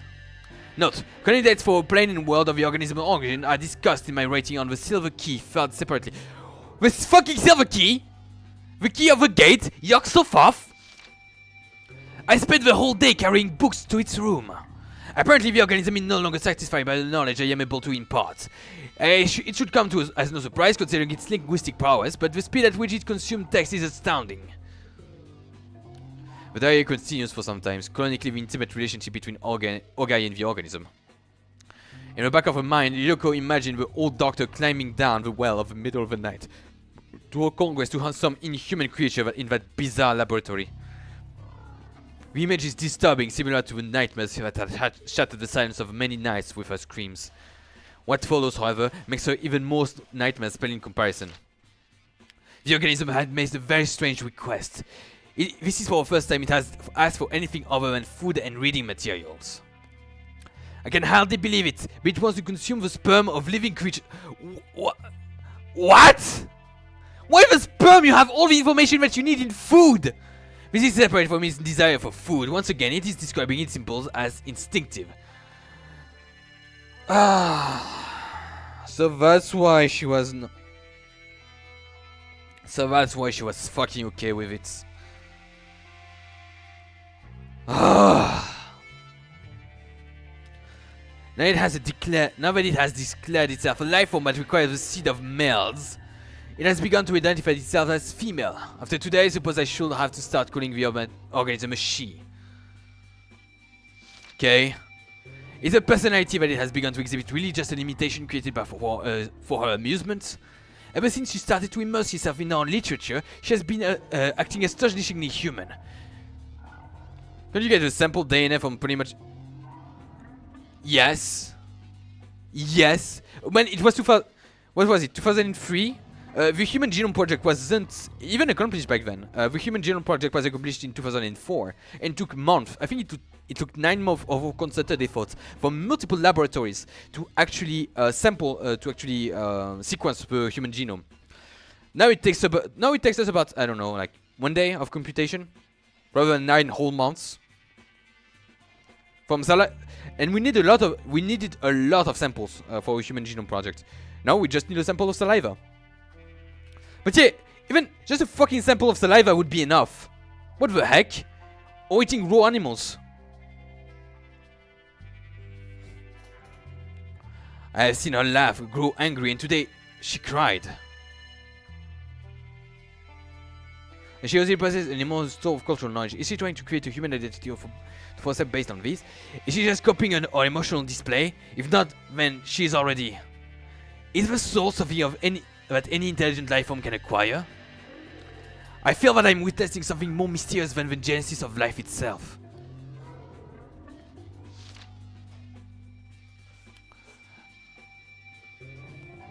Today is her birthday. Although it is a year late, I want to give her a special gift. Saya was the name of my mother's cat. In childhood, she was my sole friend and my beloved. I decided long ago that if I were blessed with children, I would give this to the name of my daughter. Happy birthday, Saya. And let this be the name of your soul. You have earned it. The ability that Saya has discovered in herself is showing more extraordinary results each day. I have no doubt that she is a kind of an artist. What exactly is it that she created with her in her body from a rat semen I gave her? At this point, I can only surmise that this is a type of retrovirus, a rather strong crystalline enzyme that created exactly what she desires. So that explains the transformation abilities. The rats that have been transformed by her art are so very beautiful now. The many enzymes created by her bodies and the various advantages she uses are discussed in details in my biological observations. Filled separately, here I will see this. How did you get rat sperm? Don't worry about it. Don't worry about it. There are a job with these milkers, you know? Not milkers as in, oh, mommy milkers. No, no, no. There are people that are actually milkers. Sometimes you need to milk the rats. Here I will say this. By witnessing Saya's perform her operation on several rats, I've gained much confidence in my theory that her body is designed specifically to manipulate the biology of other organisms. The dandelion metaphor. She's a terraforming drone. Yoko looks grimly at the still unsorted mountain of research notes. When she finally manages to separate those papers, she will probably find the many other files mentioned in the diary. Ogai's biological observation, at the very least, she wants to look through those before facing the thing called Saya. Under no circumstances does she want to go into battle unprepared. She looks at the watch and sees that it's already been 7 in the morning. Assuming Tono Koji made no stop, he should be arriving in Tokyo about now. Now that it's too late, she wishes he'd stop that stubborn fool from leaving, even if she had to shoot him in the leg to do it. Yeah, that would have been the reasonable explanation. Or, you know, allow him to help you in your investigations. Everything for credit points, right? Yeah. Reggie pulls up 2 blocks away from the Sakisaka house and stares at the silent building. In the bright light of morning, the house seems shrouded in a dark miasma, like a black hole torn out of the landscape. Is this just a figment of Koji's imagination? Every window is closed, offering no glimpse of the inside. Koji has no way of knowing whether Fuminori is home. A pedestrian walks his dog down the street, glancing back at Koji through the windshield that he passes by. Koji isn't surprised by the attention. He hasn't bathed or changed clothes since spending the night buried in mud, so he must look like a vagrant even inside his car. When he looks into the rear view mirror, he sees the haggard visage of a man with one foot in the grave staring back at him. It's hard to believe that the tired, unshaven face is really his. What's wrong with being unshaven? If he stays here for too long, someone might report him to the police. He'd better pull himself together and get moving. He drives slowly up to the front of Fuminori's house, quickly checks to make sure no one is around, and gets out of the car. Anyone who might be in the house probably heard the sound of the engine, but there is no point in worrying about that now. Koji walks stiffly through the gate and yard of the front door. He puts his hand on the doorknob, foregoing the bell. The time for such pleasantry has passed. The door is unlocked, and the knob turns easily in his hand. He puts his ear to the door and listens to any signs of life. He is acting like a thief, he realizes with some shame, but that is at the least of his worries now. No sounds from within. After checking the street again to make sure no one is looking, he quickly opens the door and disappears inside. But I have to say, Ogai might be the most based person in this entire universe, even if he doomed it. Because, you know, Sakisaka Fuminori could have been a small-time sociopath. But this, an indescribable stink immediately assaults his nostril. He's already prepared for anything, however, so rather than discouraging him, the stench only sharpens his caution to a razor's edge. He has crossed his threshold many times in the past, and his memories of days spent here are still bright. So why does he feel the same ominous, blood-chilling aura that permeated Ogai's home and cabin? Anger and sorrow seizes Koji's heart, as though a dear friend's grave has been defiled. Koji doesn't remove his shoe before entering. He knows why he's here, and it's not to be polite. Every storm shutter is closed, filling the house with gloom, and he can see nothing but pitch-black darkness through the open door in the hallway. He should have brought his flashlight from the car, he thinks ruefully, but then remembers that he dropped the light when Fuminori's attacked him. It's still lying in the backyard of the cabin in Tochigi. The house might be empty, then again it might not. Each particle of the air seems charged in silent menace. He sees enemy lurking somewhere in the darkness. It's not hard to imagine Fuminori waiting for a chance to take him by surprise and finish what he had, what the well felt to. Truly, Koji, this was a move made by a chump. You needed to do the research with her. With Ryoko, insist on doing the research. Koji walks down the first floor hallway, then climbs the stairs and checks the second floor too. He moves slowly and carefully, keeping his senses sharp, but feels nothing watching him from the shadows. After completing his round safely, he's convinced that the house is empty. He suddenly realizes that his right hand is touching the cold steel of a gun in his pocket. Did he intend to draw the weapon upon encountering Fuminori? Now that Koji thinks about it, his actions seem mysterious to him. What is he planning to do when he meets Fuminori? Will he lay into him with curses and epithets? Will he force him to turn himself in, or will he... Koji shakes his hand. This isn't the time for such hopeless questions. If he keeps thinking, he'll stop moving. If he stops moving, fear will paralyze him forever. His only choice is to keep marching on. He has to close the distance to his prey. In any case, Fuminori isn't home. What form the reunion takes will probably be decided at the moment of the meetings. All Koji has to do is not hesitate when the time comes. Still, why does the whole house smell like stagnant water? It's been 3 months since Fuminori distanced himself from his friends. Just what kind of life had he been leading this time? Koji enters the living room and feels along the wall for the light switch. The moment he flips it on, the answer to his question is revealed. Pretty artistic, I have to say. Pretty disgusting, but artistic. How far has Fuminori gone? Koji realizes that this is the first time he has encountered Fuminori in insanity in visible form. From the dust piled in the corner to a room, it is clear that the paint has not been applied recently. How many nights has Fuminori spent surrounding in this maddening array of colors? Why, if such obvious signs were available, why didn't Koji realize that something was wrong before it got this bad? Was he deaf to a dying scream of Fuminori's sanity? Was their friendship really so worthless? As he stands petrified in the unfamiliar living room, Koji directs his anger immediately entirely at himself.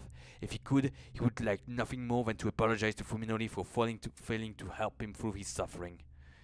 Koji feels that he might have been able to save his friend. Perhaps he's arrogant to think so, but if so, it is arrogance born of kindness. Koji passes through the living room and opens the sliding door that leads to the kitchen. When he enters, he finds that the most disturbing of the house's many stench is strongest here. Blood. The room is redolent with the smell of countless layers of blood, grown stale over time. He peers into the well-used sink.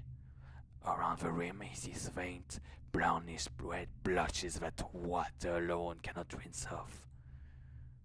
Even more obvious is the stain in the dish rag.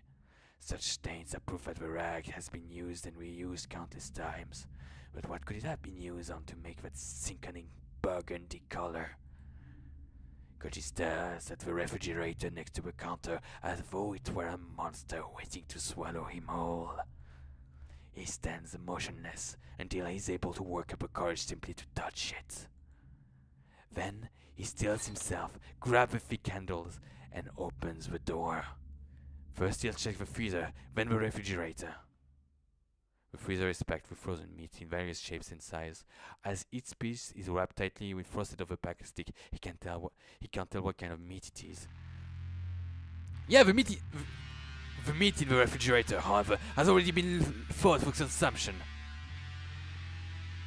For a while, he can only stare in disbelief at the 5-finger beckoning to him from the back of the compartment.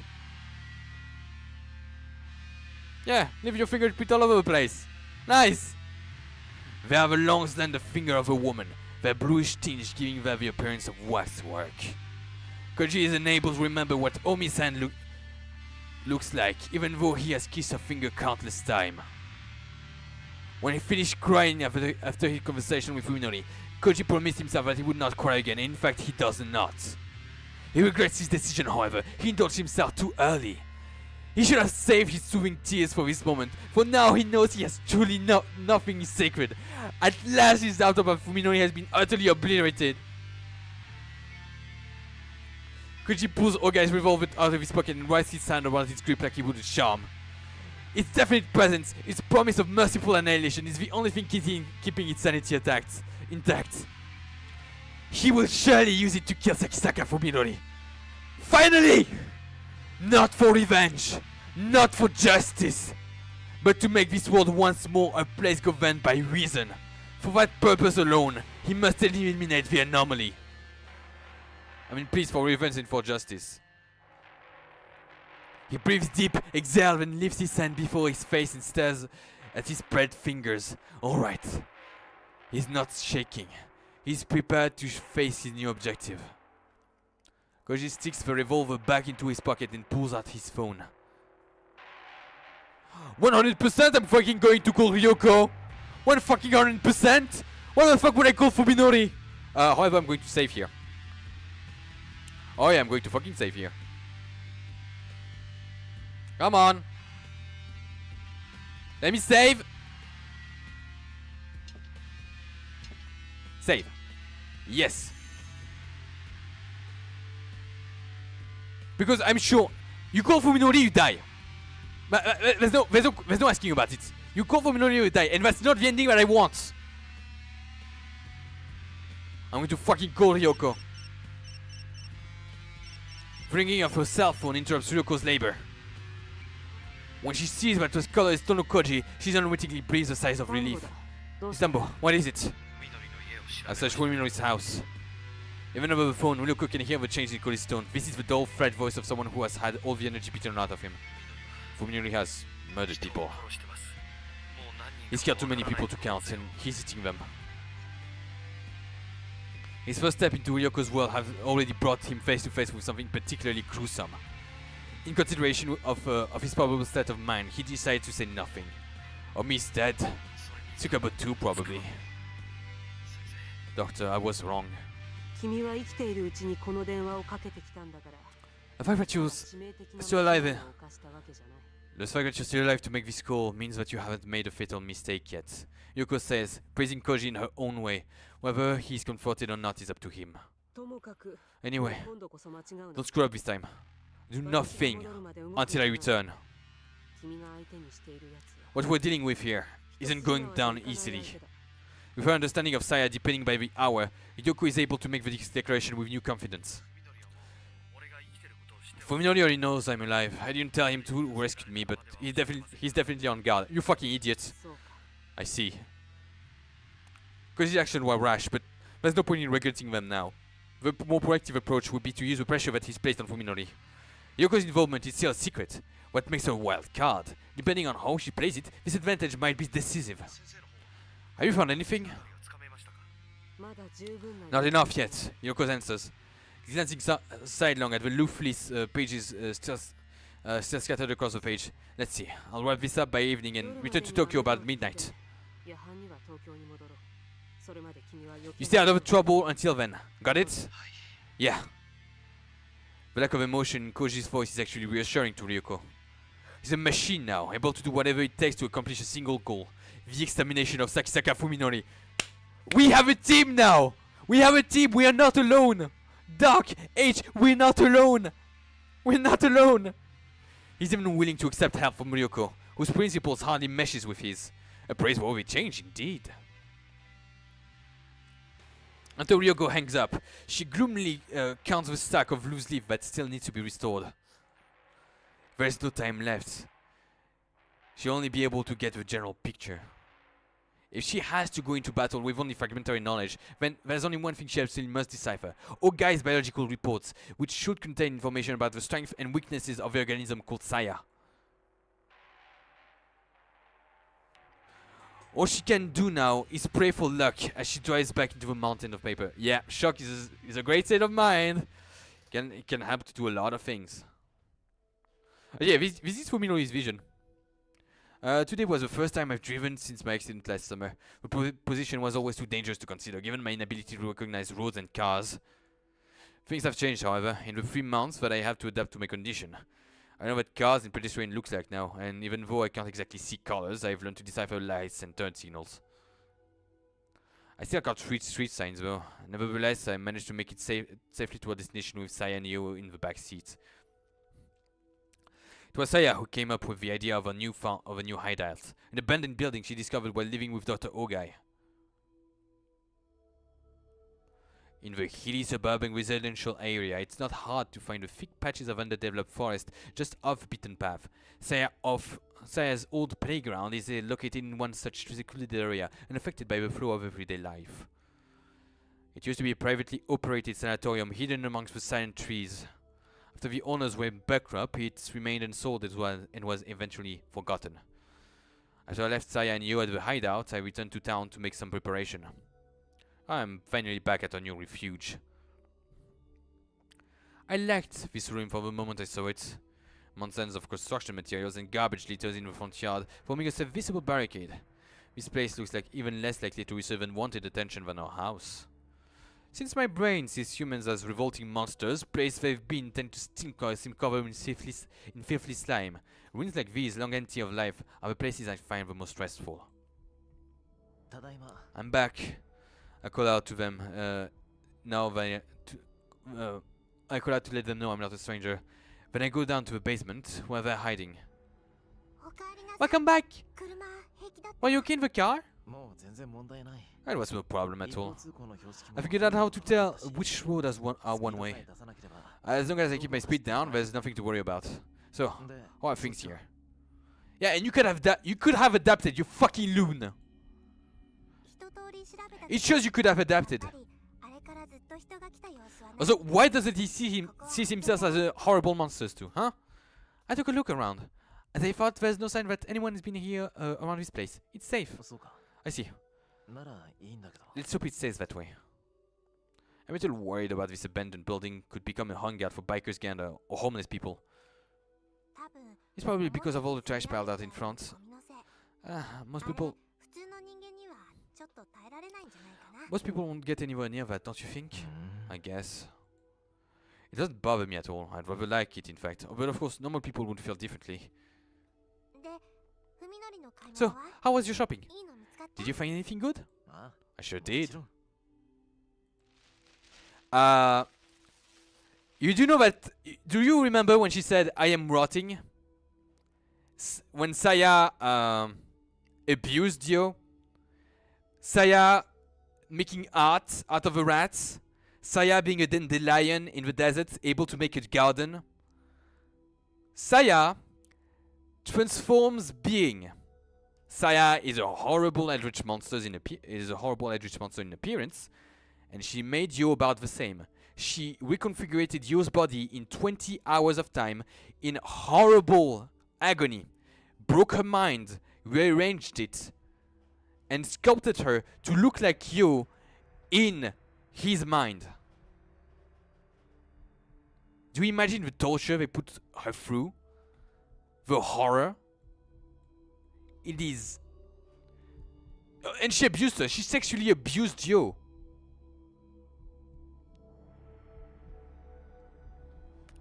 I proudly unwrapped the weapon I just brought from the camping goods. So imagine one day you're there, then something sexually abuses you, like actually assaults you, and destroys your whole DNA, your whole body, makes you into a monster, and you rot from the inside out.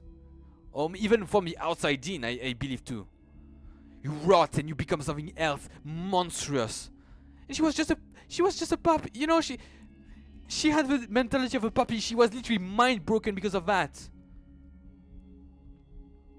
I proudly unwrapped the weapon I brought from the camping goods. A 1 meter long lewd axe, the biggest and sturdiest I could find. I like how it was right next to a sign saying that long knives are illegal. Seems like this could do any more damage with one of those. I gripped the axe with both hands, testing its dependable weight, then swing it like a baseball bat.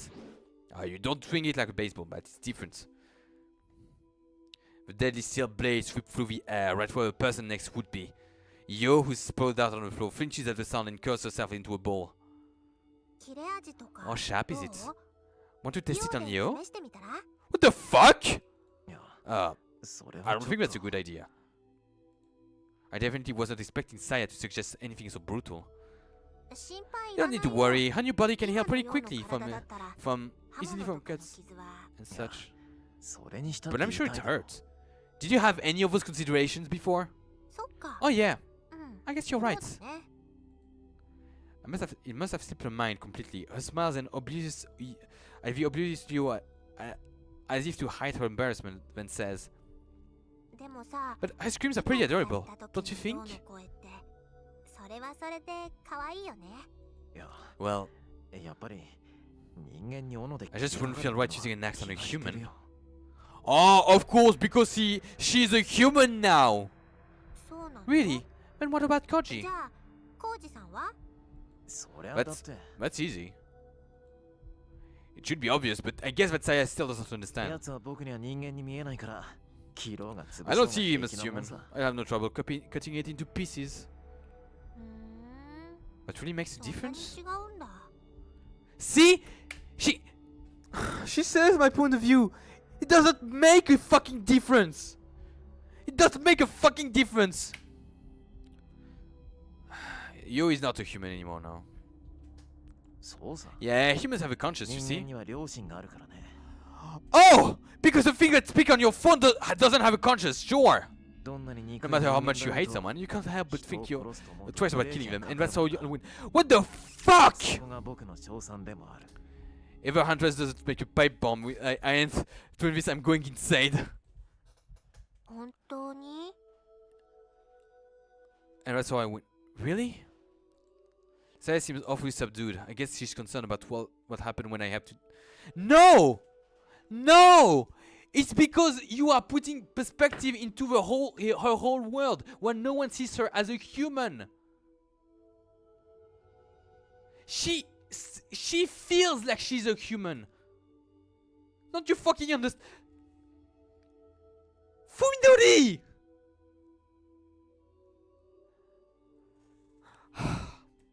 Even at her most hateful, I cannot help but feel pity for the young one. Even at her most hateful, even when I know that I have to put her down, I can't help but feel pity for her. You understand that?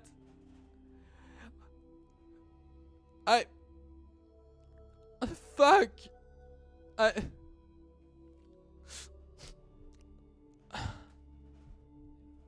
She's so fucking lonely.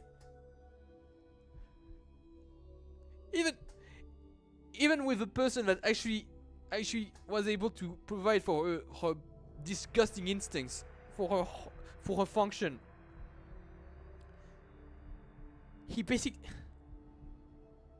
You're breaking her heart, you absolute monster.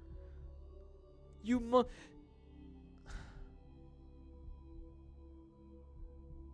You also feel pity for a cockroach, I guess.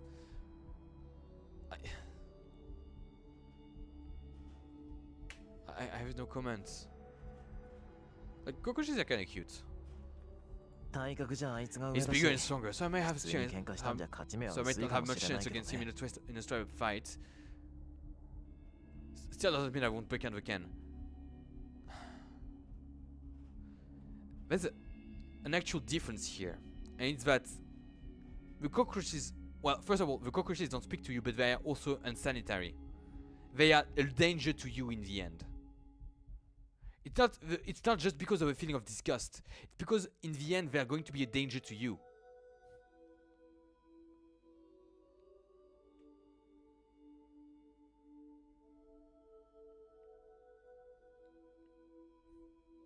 Yeah, but I like claim food insect free. Yeah. Yeah, but they are going to be a danger to you. Like, cockroaches can cause a lot of allergies. It can cause a lot of allergies. They're not exactly sanitary. I mean, they prefer clean houses, that's for sure. They do prefer clean houses. And like my universe, Eldritch Horror free. If she had found anyone else capable of accepting her for who she is and saying to her, "You're given your soul." Because she was an unthinkable horror from beyond the stars. That is true, she was born that way. But she acquired a soul. She acquired emotions. She acquired emotions. She acquired a soul. She wanted to be loved. She is, for me, for all intended purposes, her soul is truly human. She is human. Saya is human. The being that was brought out of the universe wasn't. But she is. Right now, Saya is human. The problem is her base instincts and what is going to happen with the plan that Sakisaka Fuminori has fostered. He is a disgusting human being. でも僕にとっての化け物退治があいつにとっては人殺しなんだ。 But what's just slaying a monster to me is mother to him. This is big. He'll definitely hesitate when it counts. I'm a little worried. Saya says softly staring at the floor with unusual gravity. You can never be sure how someone will react. It's dangerous to rely on that. She raises her hand and looks straight at me. Don't you think it'd be better if I hunt him? I appreciate Saya's consideration. Even though it could be interpreted as a lack of faith in me, she's still putting my safety above hers. Nevertheless, I cannot accept that her half-assed suggestion. With your strength, you might be able to overpower a girl like you, but I think it'd be hard for you to take down a guy. She did? The bitter memory of Saya's rape is still fresh in my mind. Saya falls silent for a while, seeming to understand what I've been thinking, but then comes back to stubbornly presses her case. My first attack went fine though. Most human go leap as soon as they see me. It was the same in the hospital. You're the only one who could talk to me. I guess you have a point. I can't imagine it personally, but I suppose it's possible that Saya's appearance is shocking enough to make someone lose their nerves. Suzumi was able to gain the advantage because he had the same condition as me, which let him see Saya as a cute girl. Fear doesn't necessarily make people weaker, however. Depending on the situation, it can even send someone into berserk rage and make them harder to put down. In other words, such a tactic would be the same sort of gamble that Saya's worried about. Alright, Saya. How about this? When I tell Saya the new plan that just popped in my head, her gloomy frown turns into a bright smile. That's perfect! You're so smart, Fuminori! Ah, stop. It's not exactly a great plan, but I guess the fact that it lessens the risk to me is enough to excite her. She's eager to please, but that's part of what makes her So cute. Fuck, you're a disgusting human being. で、いつ頃来るのコウジさん。 So when is Koji coming? わからない。 I don't know. いずれ奴の方から He'll 電 go 話 sooner が or later, and when I lure him, そしたらここに when I 誘い lure 出して him 仕留める here and finish him. Koji will come. I know that he won't leave us alone. He could just keep running now that we started, but I want to eliminate Koji as soon as possible. Therefore, when he contacts me, I intend to meet with him unless it's an obvious trap. せっかく人間一人分の肉 I'm が仕 finally 入れ getting られるの to に get more human meat. ここだと腐らせちゃうね。 The body's going to rot without a refrigerator. 他の動物を誘う餌にできないか？野良猫とかカラスをおびき寄せてさ。 Why don't we use it to trap other animals? It could be bait for stray cats or crows. それ危ないよ。 What's so dangerous? 万が一 If an 取 animal り逃 gets した away with the 時 meat, someone よそに持っていか might れて find out and wonder where it 他 comes 人に見つか from. ったら大騒ぎになるよ。そっか。 Good point. それもそうだ。 Humans are extremely dangerous, and their filthy, stinky bodies make me sick just by near being by. Ironically, however, nothing tastes better than their meat. I truly regret having to abandon our well-stocked fridge.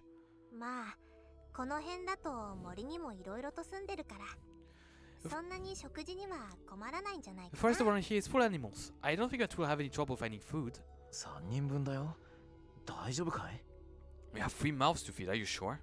任せて Leave it to me. こ I れ might で look も like さ it, や but I'm a pretty good 狩りが hunter. 得意なんだから I'll be sure to keep us well fed. 頑張っていっぱい捕まえてくるよ。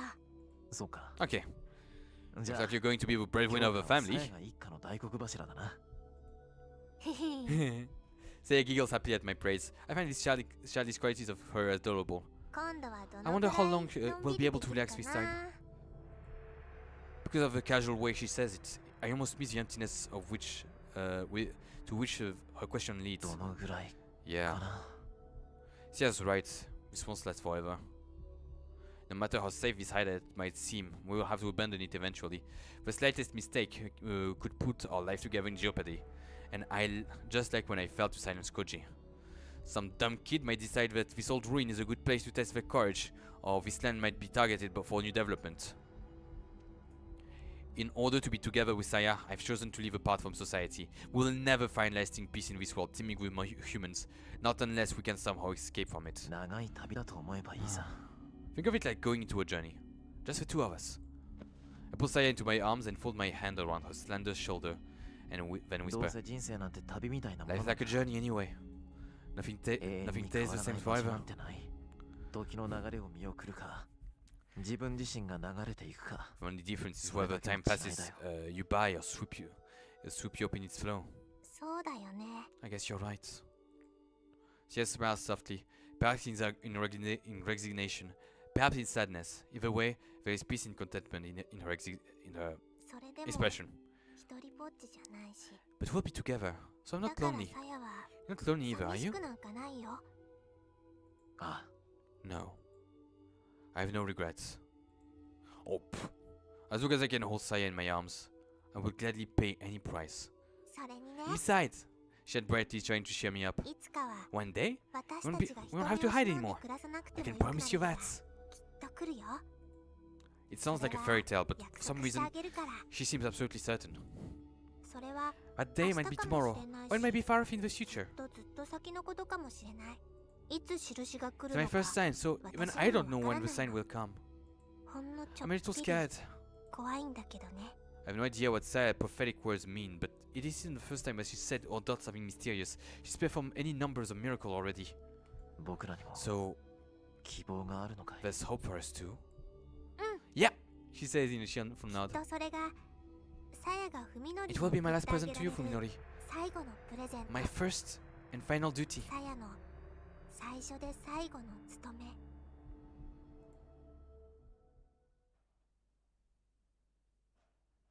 Fucking hell. The fan of his watch moved with agonizing slowness, as though counting down the end of the world. In the hours since contacting Ryoko, Koji went back to his apartment, showered, changed clothes, and even had his first full meal in days. He wanted to take a nap, knowing that he needed the rest, but no matter how hard he tried, sleep never came. Forcing himself to relax only made his nerve colder and sharper. With nothing else to do, he decides to wander the city until nightfall. Downtown Tokyo is bustling. surrounded by smiling pedestrians, bright lights, and windows decorated early for Christmas. He feels as if all the happiness in the world has been gathered in this very place. Koji takes it all in, burning it into his memory, like it's the last thing he'll ever see. Is the world so beautiful? Is the world so beautiful because of the horrors that lurks in its shadow? The glow of his city can no longer warm him. Perhaps that is why it seems so precious. Koji watches the city for hours. It feels unreachably distant, like reading the obituary of someone who loved long ago. His phones ring at 8 p.m. It's Ryoko. The conversation is short. She hangs up as soon as they decide where to meet. And so ends Tonokoji's final night of peace. Please don't kill him. Ryoko arrives at the diner at 1 a.m. 1 hour later than agreed upon. She had a heavy-looking duffel bag under her arm, because she doesn't feel like asking what the bulges represent. Sorry, I had a lot to get together. Ryoko doesn't sound at all apologetic, but Koji decided just to nod expressionlessly. Only a few tables are filled at this hour, like Lonely Island in the midst of a vast restaurant. After sending the blurry eyed waitress away from another 2 coffees, Koji and Ryoko are left all alone in the corner of the dining area. So, you find what you're looking for? Koji asked bluntly while sipping dutifully from his first of watery, tasteless coffee. I'd like to think I didn't make you waiting for long, at least, though I'm still not sure of anything. I think Fuminori is under a lot of stress. I've left him hanging for a day since I told him I'd called. Do you think you have him on edge? His reaction to name Saya was very clear. In the silence that followed, Koji tries to soothe his parched throat with another mouthful of weak coffee. Not very cool. I see. So it is Saya. It's obvious that her grimace isn't for the coffee. You know, don't you? Koji asks, his tone almost confrontational. You know what Saya is. Ryoko tries to ignore Koji's question by nursing her coffee, but that only works until the cup is empty. Staring at the brown stain at the bottom of the cup, Ryoko says, her voice hard and flat. You foolishly ignore my warning once. But I'm just as stubborn as you. So I'm going to say this one more time.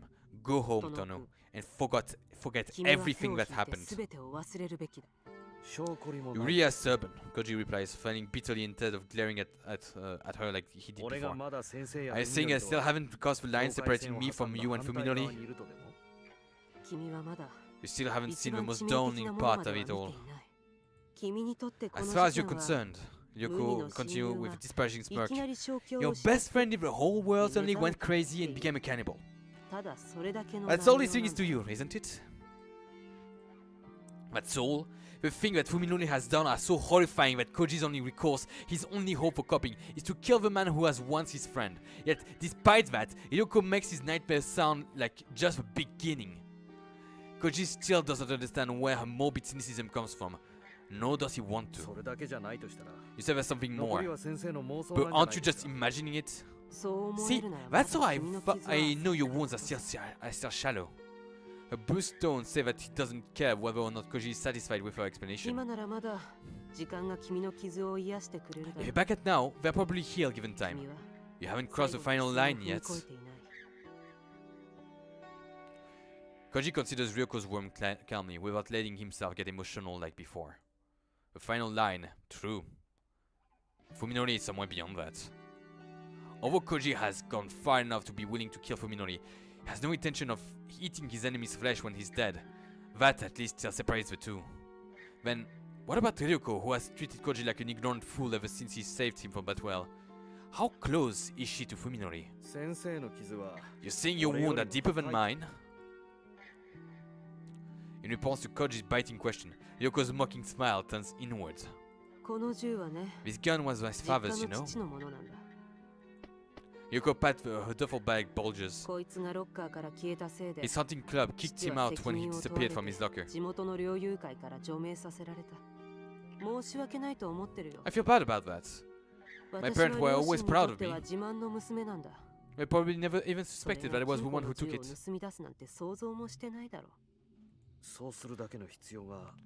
先生にはあったと。 So you had a good reason for taking it? いいや、 No. 全然。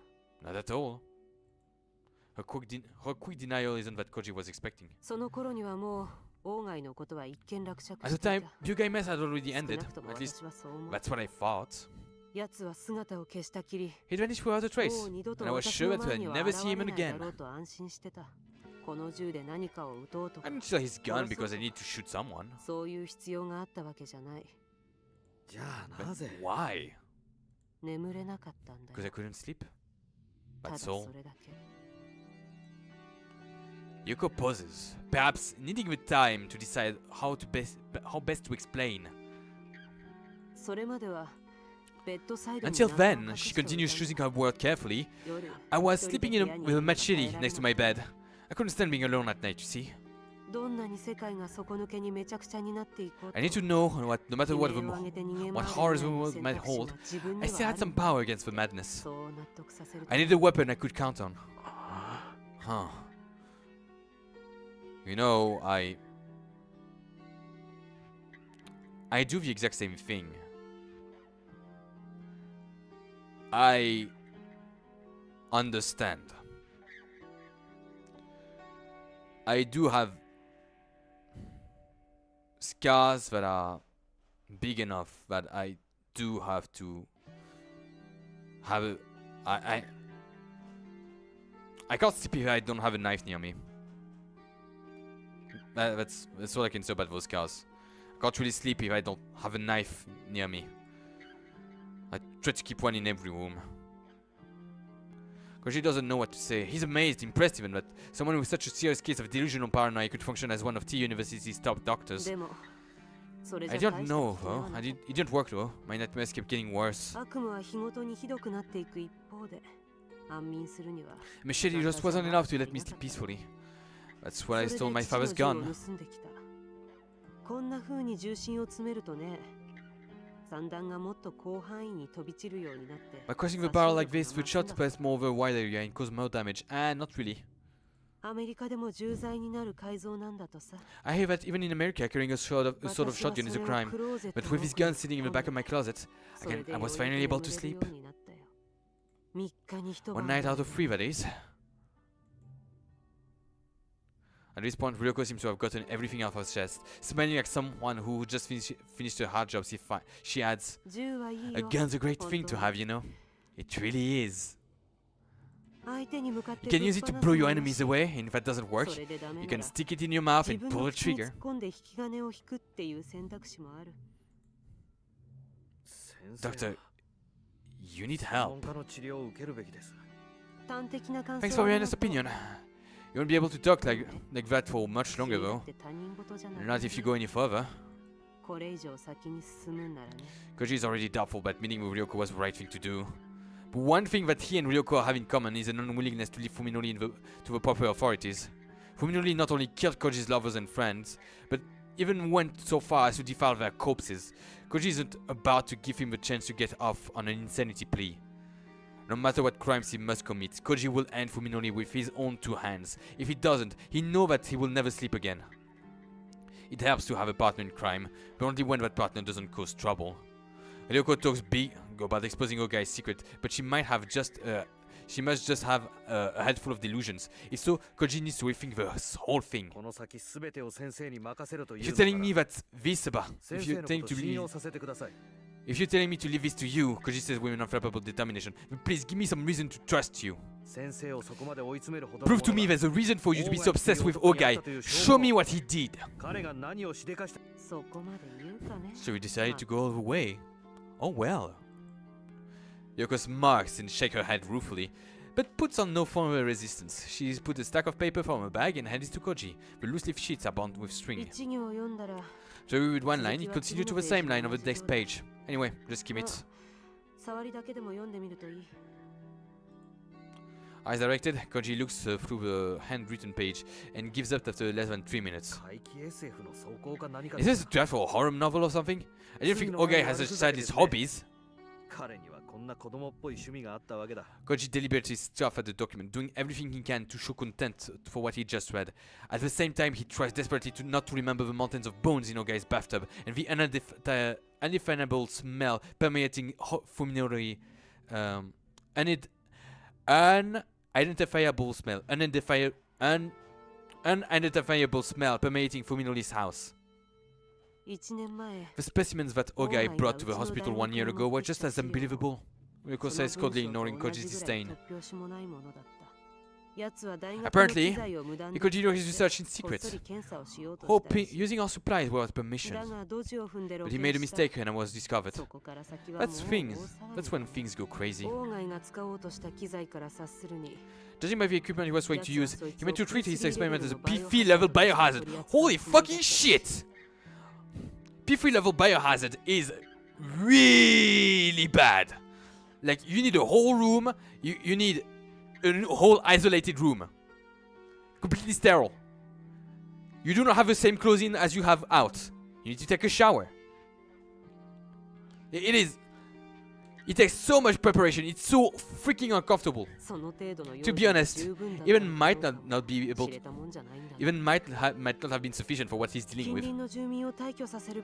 We should have evacuated the nearby civilians, but the big shot did their thing and made the whole mess disappear. In exchange, we're left with the task of exterminating every single rat on campus, including the things that used to be rats. At the first meeting, Ryoko has brushed off Koji off when he asked about Ogai Masahiko. Now, however, she's telling the whole story. Her voice is flat and emotionless as machines. In the end, everyone gave up trying to explain what had happened. Yeah, I'm sorry. In the end, everyone gave up trying to explain what happened. No one could figure out where this material come from, or what they were. In retrospect, they did the wise thing. They knew how to keep the line between reality and fantasy where it should be. I, unfortunately, was not so wise. Yoko pauses for a moment, then grins with self-disdain so maniacal that it strikes Koji like a blow. I searched everywhere for Ogai, flushed him out, and finally learned what he's been doing. I found the people he'd been dealing with and who encouraged him to perform his experiments. That's when I started sleeping with machete cultists. I learned just how absurd, how horrible, how worthless our precious reason is.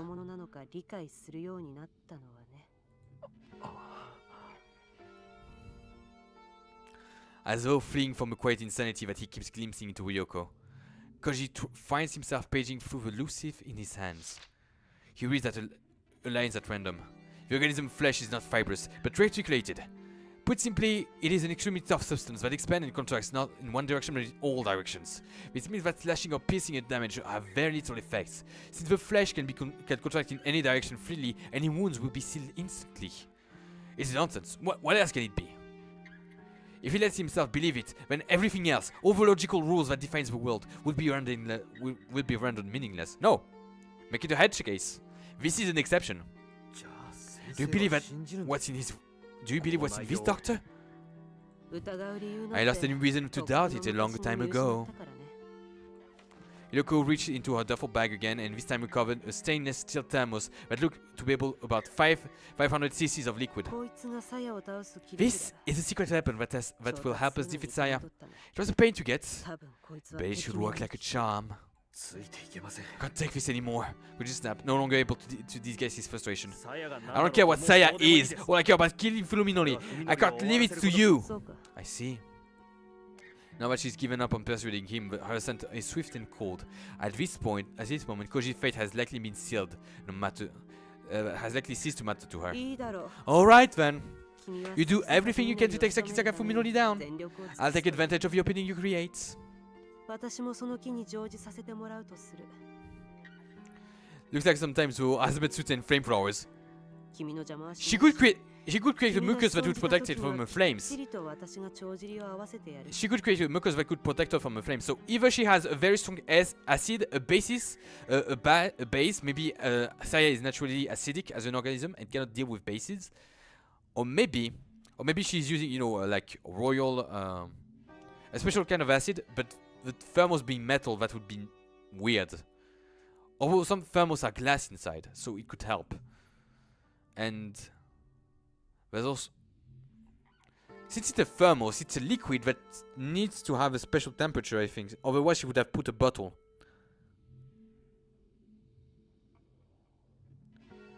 Acid. But it's a thermos. It's a freaking thermos, so... The temperature is important. If it's a thermos, the temperature is important. So could it be that Saya is weak to boiling water or something of the sort? Maybe it's boiling. Maybe it's something boiling, like boiling acid, boiling base. What needs to be a specific temperature is kill stuff. I mean, there's boiling water, bleach. We used to decontaminate send in the salamanders. Yes, very much the salamanders and the Odosignos.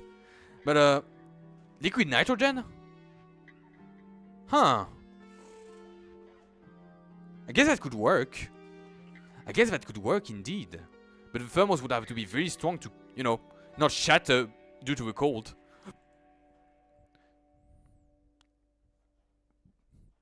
Despite the determination in her voice, Koji can bring himself to trust his paranoid doctor completely. Do you have a reason to kill Fuminori? Maybe she's vulnerable to bad coffee. Maybe. I like things keep neat and tidy. I can't stand people like him who lurks outside of the world. That is one of the worst reasons that I could ever have found. There are cockroaches in your bedroom. Can you sleep with them scuttling underneath your pillow? The moment I find one, I kill it and stomp it out, trace of its existence. I have to, for the sake of my mental well-being. Okay, she's definitely just as shallow as Fuminori, but in the yeah, she's basically Fuminori if he never had, you know, this one problem with if he never had his brain problem. She's basically Fuminori. She's just as callous. She's just as cold. Her reasons are similar to Koji's own. He doesn't want to bring a murderer to justice, nor does he want revenge for Omis and Yo. If he did, he could have left everything to the police. The reason he can't is that the villain is Fuminori. The man he believed was his friend was turned his whole world upside down. No, I do not agree with her. Freezing her and stomping her into crumbs sounds like a good plan. Hey, it could. Come on! Like, everything and everyone is a part of his madness is to blame. But it includes himself for allowing for the betrayal. His self-loathing, his desire to destroy, is what's keeping him on his feet. She's Fuminori if she basically... Yeah. I mean, if because he wasn't gross, quote unquote, he wasn't gross when he was still in a human vision. So she's just as... In my opinion, she's just as inhumane.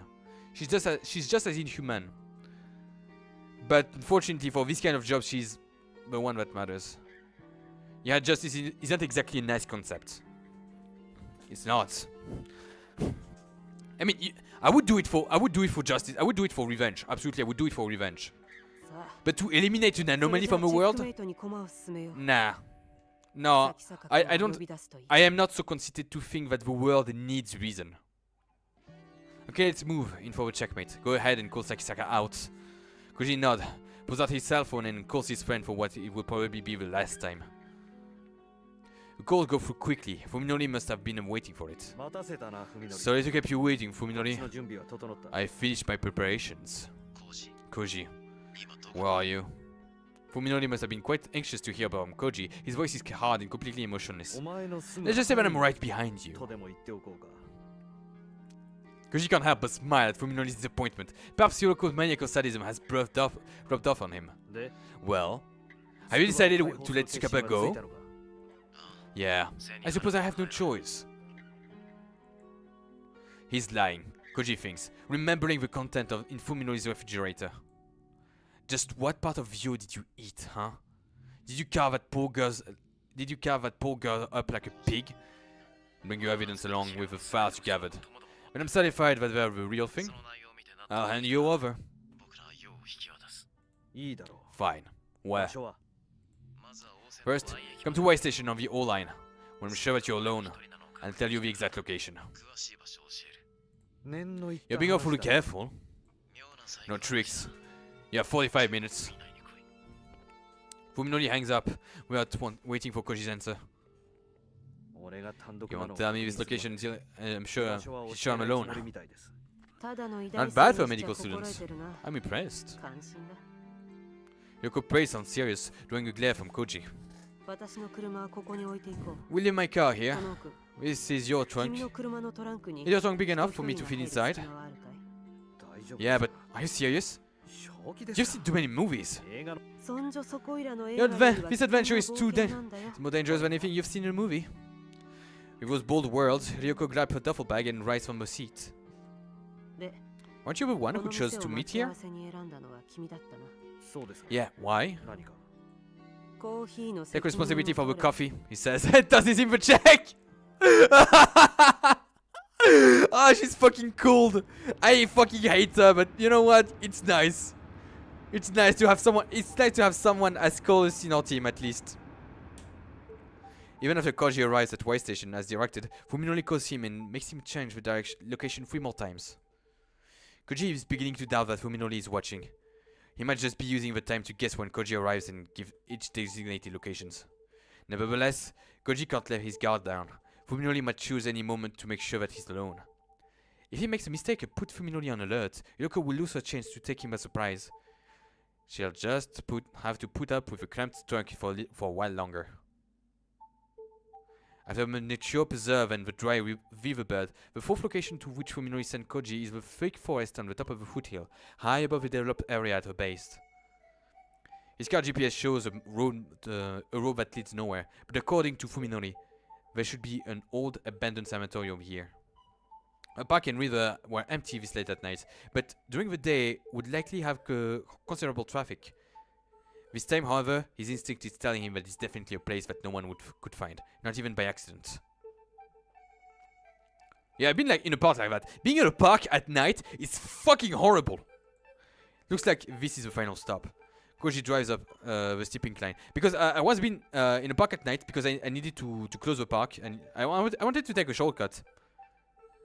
And I'd been followed, and it took me like about 10 minutes to close the, to escape the tail. It was fucking horrifying. Koji drives up the steep incline, soon leaving a residential neighborhood behind. Even though her hand of progress are right at his doorstep, the underdeveloped forest is darker than he expected. This looks like a nice place to live in secret, or to kill someone and hide the body. Places like this, lost and forgotten, aren't found only in deep jungles and hidden valleys. Holes in the world are everywhere, even in the midst of civilization. A broken down gatepost suddenly appears in Koji's headlights, like a ghost rising from the darkness. Looks like this is the final stop. He rolls up from the gate and turns off the engine, giving himself the signs of the forest. His voice starts reading almost immediately. He doesn't need to check from who it is. I'm here. Yeah, I've heard you. Welcome to my new home. Fuminori is nearby, close enough to hear the sound of the engine. A shiver of excitement shoots up Koji's spine. Come inside. Ryo's watching. Fuminori hangs up without another word. After grabbing his new flashlight from a glove compartment and checking that the revolver is still in his pocket, Koji opens the door, makes sure to pop the trunk at exactly the same time. Ryoko shouldn't need any more explanation than that. Realizing that the interior roof light will stay and broadcast that the trunk is closed, Koji quickly unscrews the bulb, then gets out of the car and deliberately slams the driver's door hard. Mountains of trash litter the front yard, forming a serviceable barricade. Koji sees everything from a small refrigerator and mopeds to a huge chunk of concrete and plaster that must have been abandoned by construction workers. The fact that they could get away with leaving all this stuff behind shows just how remote this place is. Glancing sidelong at the rear of his car, Koji sees no movement inside the barely open trunk. Kyoko knows what she's doing. She's probably waiting until Fuminori's attention is focused on Koji before making her move. Yeah, the tension is absolutely building up. This is the end. This is the end. Whatever is happening, there's going to be a lot less people that come outside of the sanatorium that come in. The moon is brighter than usual, allowing Koji to walk through the front yard without tripping on debris. Staying alert, he heads for a building beyond the mountains of trash. Something must be buried underneath the piles of garbage because the whole yard is filled with a sharp stink of chemicals. Even the homeless probably wouldn't come to this place. If you need to get out of the wind and rain, there are plenty of shelters more suitable. When he reaches the gaping doorless entrance to the building, Koji glances back to the way he came. His car parked at the gate is hidden behind the mountains of trash.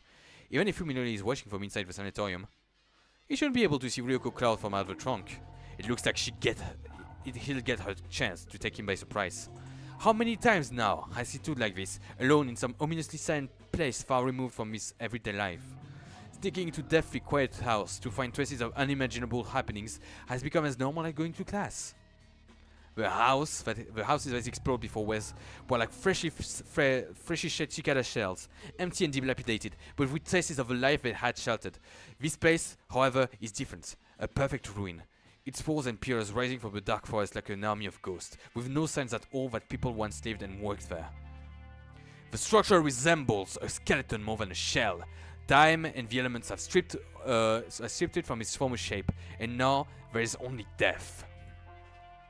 Koji has gone as far as he can. This must be the final stop. What will Fuminori's next move be? He must be planning to kill Koji, but how? Just as he's about to turn on his flashlight, Koji reconsiders. If he wanders around with the lights on, he'll be broadcasting his exact location. That will give the advantage to Fuminori, who's probably lying in wait for him right now. He holds the light before him in his left hand, with his finger poised on the switch. With his right hand, he's raised the revolver, keeping it pointed in the same direction. Now, ready to fire when he turns on the light. Koji stepped quietly into the dark ruin. It takes a while for his eyes to adjust, but even when they do, he had only moonlight streaming through the empty windows to guide him. Everything appears grey and indistinct. However, Fuminori has to deal with the same condition if he's hiding here. This is a battle of nerves, exhausting and deadly. Whoever first to make a sound and give away his position will lose. The rooms on both sides of the hallway are all open. Some are even missing their doors. Koji creeps from each entrance, checking to make sure that no one is inside, then carefully proceeds on. The sting that he noticed in the garden has changed. Now it smells more organic, like rotting meat. It is the exact same smell that filled Fuminori's house. The organism flesh freely expanded in a manner that renders piercing damage meaningless. Koji grits his teeth and forces the madman words out of his head. What good can come from taking them seriously? This isn't the time for such useless... Squish. Koji freezes and stares down the hole. It was a wet sound that he heard just now, like something dragging the feet through a swamp, and it came from a room in the end of the hole. Something is there, something alive.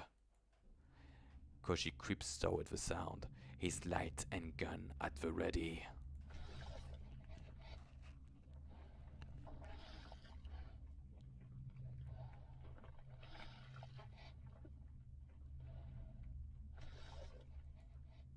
Squish, squish. Now it sounds like someone squeezing mud through their fingers, and as he gets closer, Koji begins to hear breathing. Could it be Fuminori? No, that's impossible. He should be waiting for a chance to ambush Koji, not making careless noise. As he proceeds, the strange sounds coming through the cracks of the concrete grows clearer.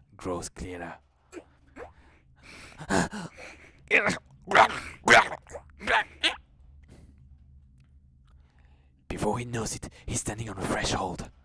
The room is filled with a thick, viscous darkness, just like every other room that he's passed. There is more than just darkness, however, something is there. He can hear pain breathing, like that of a wounded animal, and that sound like sobbing. Sobbing? Who's there? Koji whispers in the darkness. Now that he's given away his position, he might as well turn on his light. For some reason, however, Koji feels that to do so would have disastrous consequences.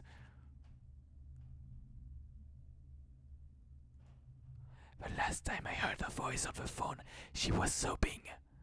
The last time I heard her voice on the phone, she was sobbing. The last time I heard her voice on the phone, she was sobbing. The last time I heard her voice on the phone, she was sobbing. The whistling suddenly stops. And then...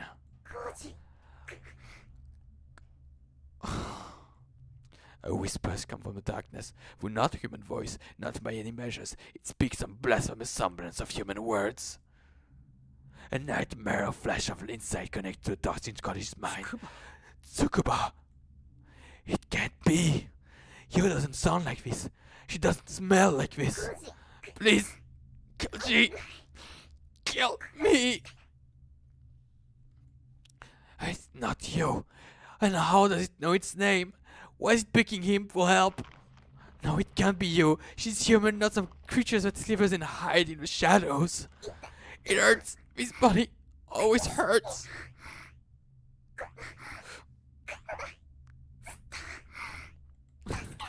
Save me, Koji. The thing wriggles closer. His reason cries out, imploring him to switch on the light before it's too late. To switch the light on before it's too late, and to turn and run if he cannot. But Koji is unable to make either choice. He can only call out in vain the amorphous shape in the darkness. Is it you, Tsukuba? No. Is it really you? まさかつくばなのか Let me die! No more! Please! Kill me!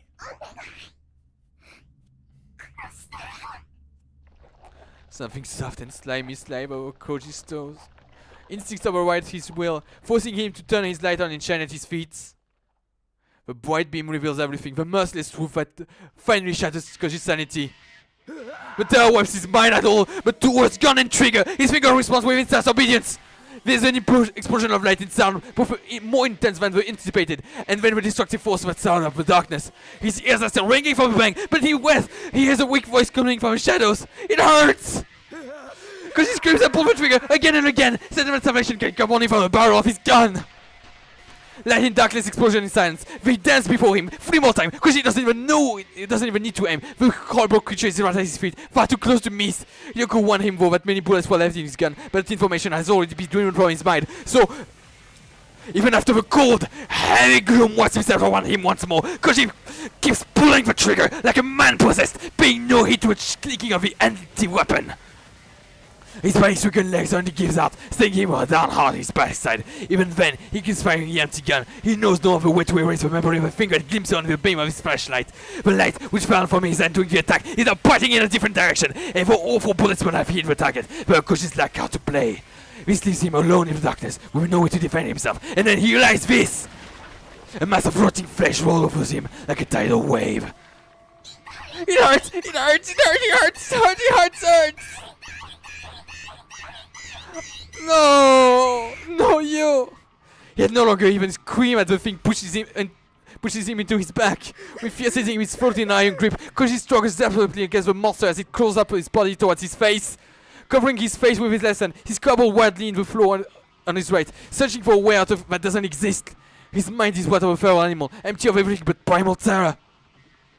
And then this is why, when his light went closer around something hard at the last moment, he recognized it instinctively as a weapon. Putting every ounce of strength into his arm, swinging him to a heavy object or a creature on top of him. He hears the thud of a blunt object striking something soft and wet, and then Koji attackers roll out of him. As soon as he is able to move again, Koji leaps into his head and grabs his new weapon with both hands, punching him like a charm of ward of evil. Now, only now does he realize that he's holding a rusty steel pipe. The monster is still sobbing. Ah! With a cry that is past screams spat war, Roshi raises with a steel pipe and brings crashing down to a cowering creature. He hears a wet sound and feels the blood-chilling sensation of its thick, soft flesh absorbing the blow. This combined to evoke an instinctive loathing that wipes off his mind, but all the urge to destroy. Die! Die! Consumed by the same desperation, in which he kept firing the empty gun, Koji rains blows after blow onto his enemy. After the 10th blow, it stops sobbing. After the 20th blow, it stops moving. After the 30th blow, it begins to feel and sound more and more like beating a puddle of viscous liquid. Ah, so Saya is weak to blunt attacks. Nice. Koji doesn't stop thrashing the creature until he recovers enough of his senses to realize that whatever it might have been before, it's nothing but a corpse. The pipe in his hand, covered with unidentifiable fluids and filth, suddenly feels unbearably heavy. You still haven't seen the most damning part of this. Yoko's voice plays back in his mind, and at last he knows how merciful her warning was. Now that his eyes are as open as hers, he is able to laugh in content at his own foolishness. 20 years of memory in the light of the sun! If they were indeed precious to them, then he should never have come to this place. The black flames of despair rise from within him, consuming fear and revulsion and pity. Only rage and hate remain. Every cell in his body cries out in vengeance for the blood of a man who poisoned him with truth and tore him from the womb of innocence. So suspicious spy in the mail would work. Yes. And when Koji, slave to hate, hears the sound of someone sneaking up from behind him. Koji whirls, slinging his pipe with all the force he can muster. His enemy hastily leaps up from behind to avoid the strike, surprised by his failure to catch Koji's off guard. Twisted shadows dance in the beam of light on the floor. Readying his pipe for the next blow, Koji faces off against his second attacker. Sakisaka Fuminori! Before his moment, Koji could never have imagined that he would ever speak his friend's name with such hatred. That's a pretty heavy swing that now. You trying to kill me or something? Even now, Fuminori is smiting as though the huge axe in his hand is a sick joke. Damn, Koji. I thought you'd hesitate.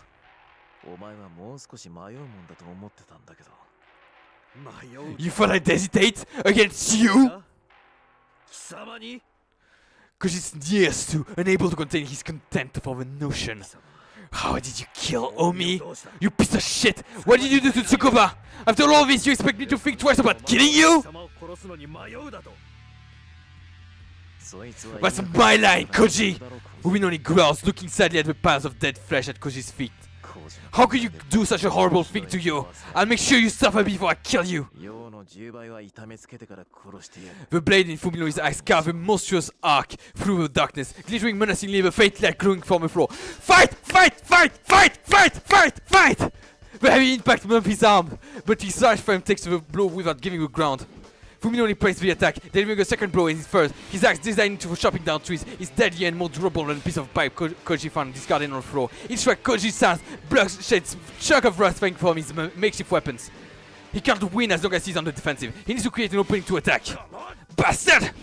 Koji blocks a crushing downward swing, then pushes back hard and Fuminori can pull away, throwing him off balance. Fuminori stumbles backward, then plants his feet to steady himself. Taking advantage of his opponent's immobility, Koji delivers a punishing low kick to Fuminori's outer thigh.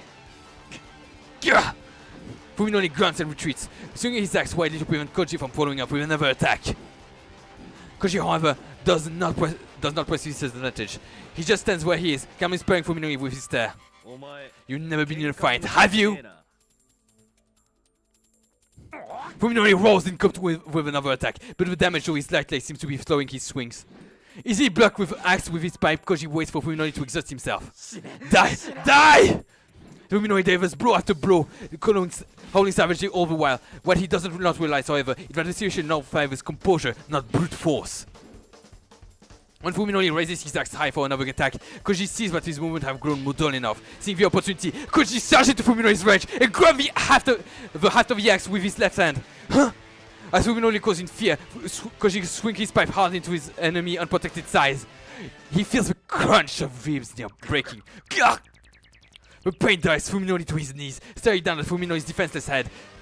Koji, surprised by his own lack of emotion, raises his pipe high enough to deliver a finishing blow, which is when something wraps itself around his left ankle. What? Vincent Koji panics at the unexpected sensation. Something soft and strong winds itself around his right leg and drags him from the floor before he can resist. He twists his body and tries to swing the pipe at the unseen enemy behind him, but his right hand too is seized by the same flexible force. He was able to feel it through his pants, but now his blood turns into ice as the cold, slimy sensation of a thing that wrapped around his uncovered wrist. What monster? That monster is alive! That's it, Saya! Fuminori says encouragingly, even while kneeling on the floor, his face twisted in pain. He manages a terrible, victorious grin. Saya! This monster is Saya! Koji struggled desperately to free his limb from the creature's slimy grip, but more tentacles swarm over his body, stinging his freedom of movement. No, please, Koji, please! The horror has already driven Koji half mad. Just imagining the creature's appearance is enough to send him into mindless panic. Yeah. His scream is suddenly cut off as the slimy appendage seizes his throat. This most deadly tentacle isn't just cutting off his windpipe, it's trying to snap his neck. And it's getting tighter. Koji is certain that this is the end, but just his vision begins to dim, an explosion brings back to his senses. Witch Huntress! Let go with a horrifying inhuman scream. The creature releases Koji and retracts its tentacle. The first thing he sees after regaining his mobility is Ryoko running down the hall with a smoking shotgun in one hand and a civil thumb in the other. Doctor! Ryoko responds by tossing him the tube. Still lying on the floor, he managed to snatch it out of the air. It's the thermos she showed him at the restaurant, the one she called the secret weapon! Point on that thing! Ryoko shot at Koji. At the same time, she aims her gun at Fuminori, who is still on his knees, 5 paces away. The double-barrel shotgun still on the one shot loaded. The monster that attacked Koji is waving in agony. It hasn't yet recovered from Ryoko's shot, but he's already seen that bullet hasn't enough to kill these creatures. Now it's his only chance. What are you doing? Fuminori growls, grinding his teeth against the pain of broken rib. Forcing himself to be calm, Koji stands and carefully unscrews the lid from the thermos. There's no question in his mind that something extremely important is inside. As soon as it's unscaled, a thick white mist... Liquid nitrogen! Liquid nitrogen! Yes! From the thermos in the surrounding air turns freezing cold. Instantly guessing what is inside. Nobody loves the thermos at the side at a pile of ash conversing on the floor. The thermos sails through the air, spewing white fog, and while a baptismal font shows its liquid contents upon the hellish creature. Welcome to Earth, bitch! It screams this time is incomparable to before. The monster thrashes in agony, wreathed in white smoke. It screams are joined by Ryoko's cackling. That's minus 199 degrees, you fucking monster! How does it feel? Cold? Hot? Not so tough, no, are you? Fucking sociopath! I want to fuck you right now, Yoko! Oh, fuck, you're so violent, woman! Oh, if you want virtual, I would take you right now! Perhaps the joy of increasing her nightmares were worth the last remnant of her sanity. The money glee blazing in her eyes can belong only in a shattered mind. Monsters! I'll kill you! Fuminori staggers to his feet, roaring black curses. His rage seems to have drowned all the pain of his broken bones. Ryoko is not one to underestimate the threat posed by his axe. Her mild laughter fades away, leaving only a cold smile as she pulls the trigger. With a short burst of black flame, Ryoko's gun fluttering dies. Shh! Ryoko is not an expert on firearm. It never occurred on her that shotgun shells never need proper storage. And besides, she always expected that any situation where her gun would be necessary would also be one she would not survive. Causing in anger and dismay, Ryoko breaks the shotgun open and awkwardly pulls the dart out. Meanwhile, Fuminori stalks towards her like a vengeful demon, the head of his eye squishing as he drags along the floor. I have to stop him! Koji tries to charge Fuminori, but only succeeds in sending himself sprawling. One of her shoes is stuck on the floor, frozen by the liquid nitrogen. As Ryoko stumbles on her pocket for a new shell, Fuminori closes the distance and raises his axe with both hands. Damn! Koji curses and rips his own shoe free on the frozen concrete, but he knows that he'll make it in time. Ryoko thrusts a new shell into the chamber her shotgun and shaps it close when looks upon her to find her target. Fuminori is right before her, too close to her head, and his axe is already crashing down with the wind closing on his wake. Stop! The sound of bones shattering and thunder snapping and flesh tearing blades together in full harmony. Ah! Shit! The thick blade enters through Ryoko's left shoulder, plowing through her collarbone and shoulder blade, smashing several ribs and potting her lung like a balloons before stopping at the center of her chest. Her expression frozen in shock at the impact. She sprays a geyser of blood from her mouth. He should have died instantly, but through some unimaginable force of will, Ryoko clings to life for a few more seconds. Holy shit! Grinning through the bloodstained lips, she raised the shotgun. Not the front, but to the side. Beyond the barrel of a gun, wearing the 77 degrees Kelvin mist like a white cloak of death, is the weakly ringing Saya. No! Yes! Yes! Fuck you, Sakisaka Fuminori! Fuck you! Yes! Yes! I'm sorry, Saya, but you had to die. I'm sorry. I feel at least I think that they made it plenty. I think that they made it plenty. They made it quickly enough to actually destroy her, but Fuminori needed to suffer. He needs to suffer. And this woman, holy shit! I can fall in love with this absolute narcissistic, horrible woman. Shit, she's so fucking based. She's so fucking based. The destruction is absolute. The impact of a shotgun pellets obliterate the half of Saya's body that fell prey to liquid nitrogen. The frozen particles of Saya's shattered flesh drift to the floor like snow. Even the creature's special biology is insufficient to seal a wound like this of this side. From the opening pores, its internal organs, a tide of liquid slime and fat whose color is far too foul to belong to any living creatures. The monster convulses, wailing in a weak, pitiful voice. Saya. With his axe still burning Ryoko's body, Fuminori stares at the dying creatures, his expression utterly devoid of emotion. Koji grabs his pipe and prepares to attack Fuminori from behind, but freezes when he sees the emptiness in the face of a man he hated. Fuminori pulls his axe out of Ryoko's corpse, then looks at Koji with glazed eyes. There is no recognition in them. No hate, no rage. When Koji meets Fuminori's blank stare, he knows. There is nothing left in him to kill. Fuminori grips the axe closer to his head and raises it high, the blade towards his face. Koji doesn't know whether he should interfere, but even if he wanted to, what could he say to stop Fuminori? Fuminori pulls his head back slowly, even drives his face into the blade of the axe like a spring-loaded toy. Crunch! His skull caves in with a dull web sound, and the spray of blood catches Koji in the face.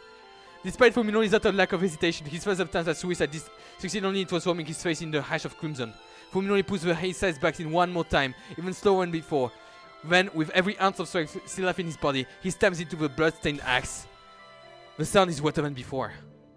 Fuminori's body goes limp, then tumbles back face first to the floor. Koji stares at the two mangled corpses for a while. He feels completely left behind, like he can't remember why he's standing in his place with steel pipe in his hand. The stale air filling this ruined building becomes choked with a stench of blood, and the crimson puddle gradually spreads across the snow-covered floor.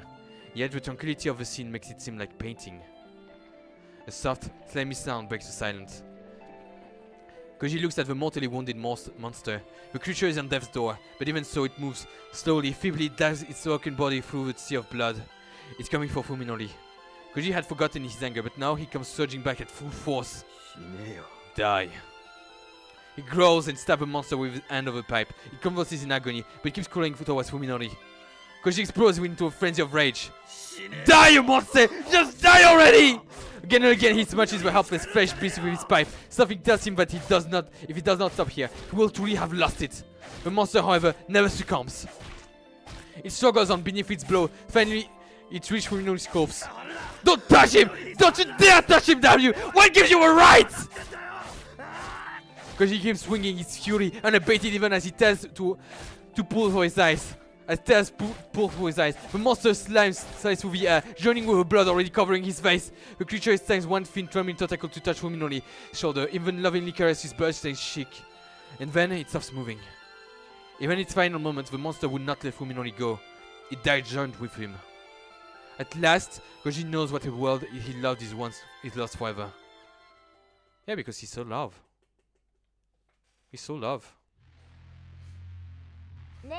Hey, Mr. Enthusiastic. The exposed bone on her face clattering.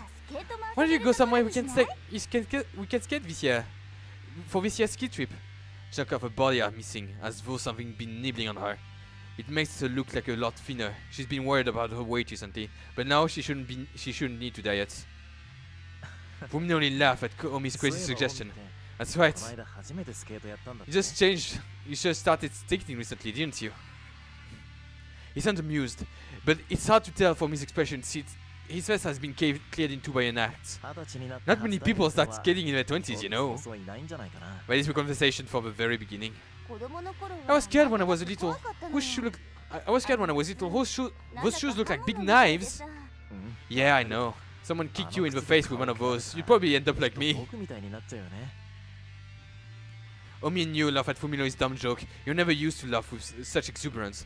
He seems truly happy now, and Fuminori are officially together. But you were able to kill him on the first time. That's amazing, Omi. It's a luck like playing baseball. You swing hard and let the weight of the axe do the damage.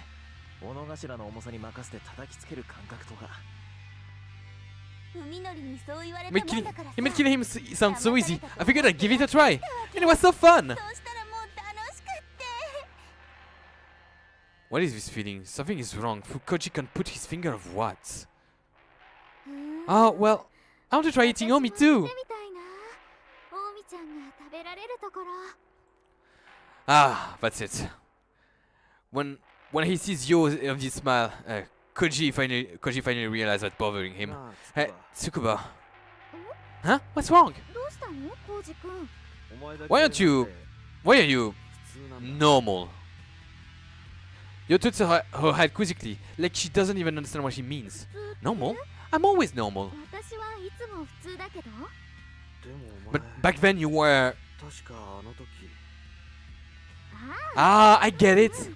You're not in understanding. なんだ。 You're thinking about when I was looked different from you. That was such a long time ago. 昔 It was? そうだ Of course! She replies, deflecting Koji's confusion with an uncally smile.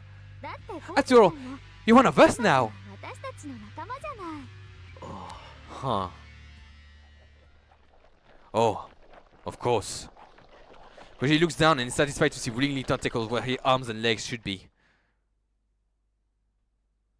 When he opens his eyes, his mattress and pillows are soaked in sweat. It's always the same nightmare. He doesn't know how many times he's had it, but at least he's not leaping out of bed screaming anymore.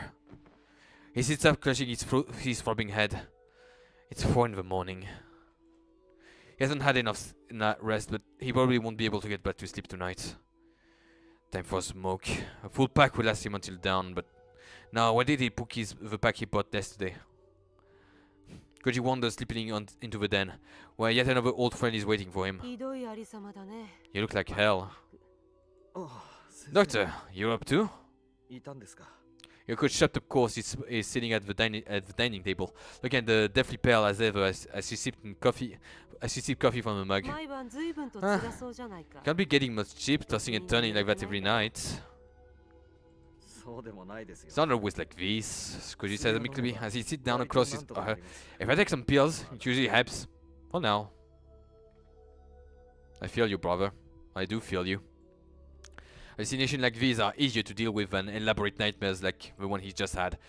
We should probably worry him more though. あの時私の忠告を聞き入れてれば If you'd listened to my warnings, my friend, you wouldn't be in such a bad shape now. もうやめましょうよ Let's stop talking about that. What's done is done. Yoko chuckles, smiling the same cruel manic smile that she used to when she was alive. Her left arm hangs from her half-severed shoulders, dangling like a forgotten wind chime. そう Sounds like you've come to 結 terms 構 with 折り it. 合いをつけてるんだ Such is the price for being a witch hunter, unfortunately. 先生だって You were the same, weren't you? You managed to pass yourself as an elite neurosurgeon most of the time. 通用してたんだから 上辺だけ取り It's not that hard keeping up appearances when you have to. 難しいことじゃないからね You see, those people were touched by the unnatural, but were able to keep, normalcy in mind. Even if they lost part of their humanity, they were still trying to help.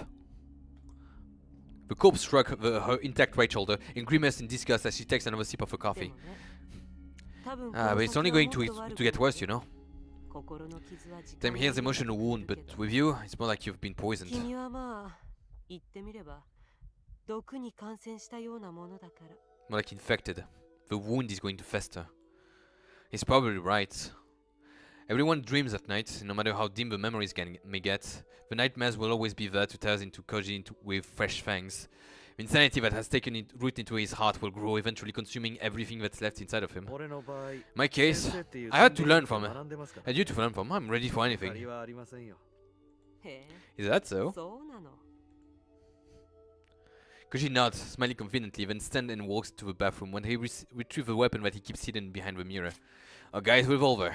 The one souvenir that Koji brought back from the other world that night. ものすごい苦 It 労 was tough, but I finally found someone who deals with these 弾も things. 買ってあります I brought bullets for it. 驚きましたよ Can you believe that ammunition is more expensive than the gun itself?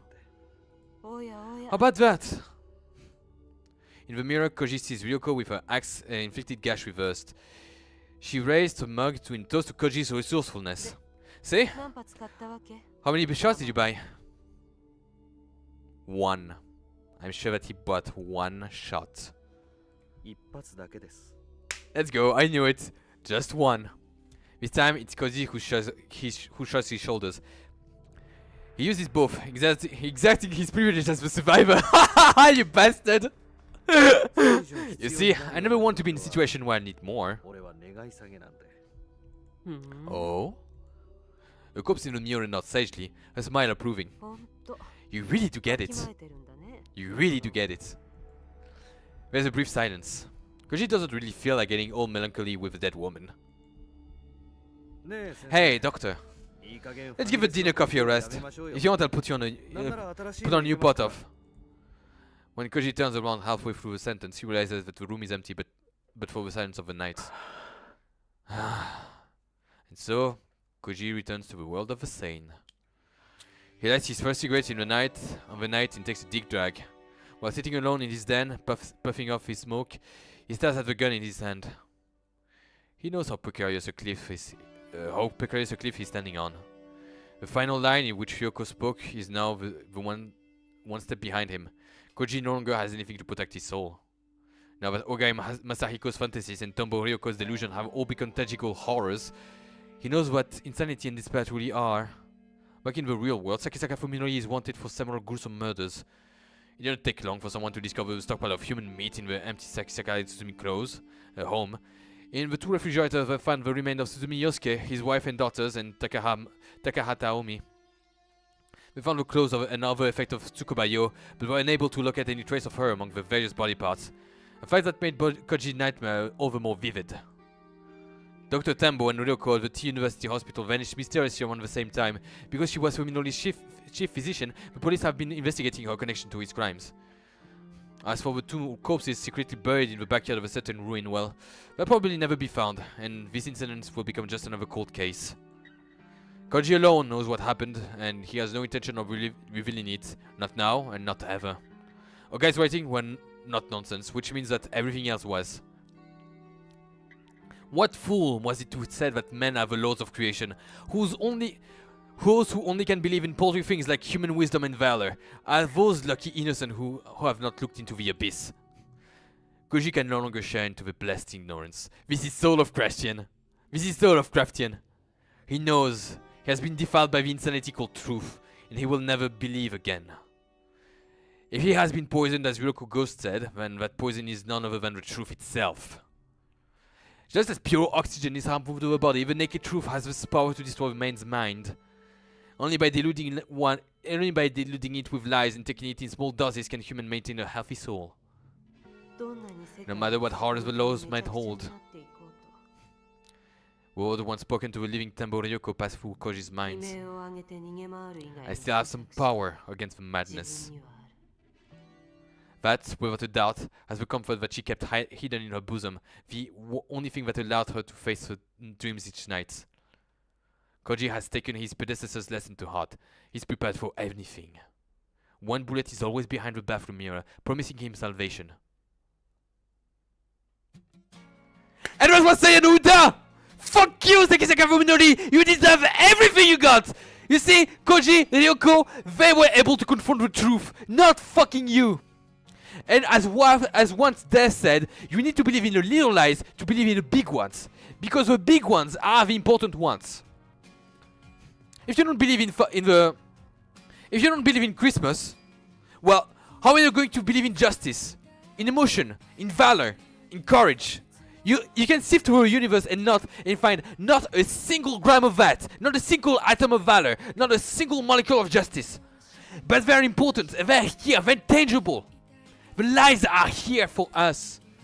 But they are truth nonetheless. Because we believe in those lies, they are truth. Believe in that. Your human, indomitable spirit has won, Koji. And you were so good, you were able to believe, you were able to put Fuminori, you were able to give him the benefit of the doubt. For way longer than you needed. Your soul is beautiful. You are a witch hunter now, Fuminori. Welcome to my world.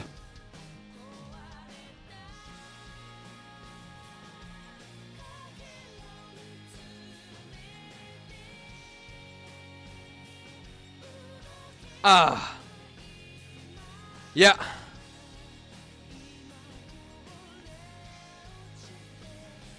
Holy shit. That means that's another ending, and I think that's the ending that is good for Saya and Fuminori. Don't worry, I'm never going to do it. I will never subject myself to such a pathetic man. I mean, I think that's the ending where you get Saya. I'm curious because this is the ending where you get compassion for Saya.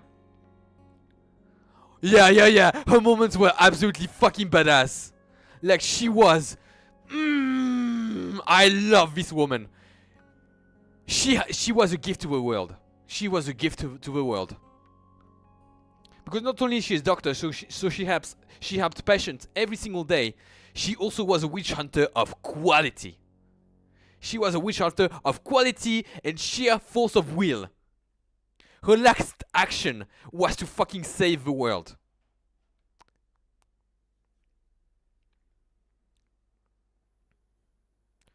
I know, we're supposed to feel pity for Saya. CG library.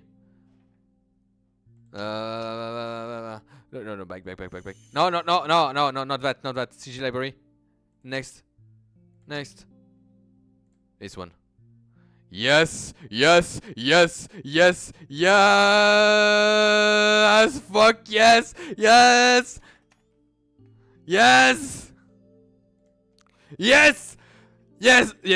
Let me get out of this shot.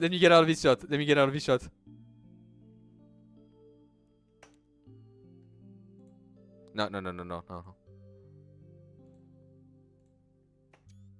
Oh, she's so cool.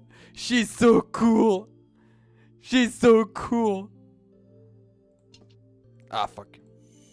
Fucking hate you, Fuminori. Staff comments. What the heck? Staff comments. I'm translating it, it's in Japanese. Thanks to have bought Saya and Uta, who express our sincere gratitude from the whole production team. Destined to her who didn't contain spoilers and secret to production. Recommend to see when you reach the end of Saya and Uta. Ah. Looks like. It looks like a freaking it looks like that. It is a literal cruelty squad. It is a literal cruelty squad screen. It is a literal cruelty squad screen. Like okay. I'm not and I cannot read Japanese, so I cannot translate any of that. Yeah. But here we have a director commentary. Oh.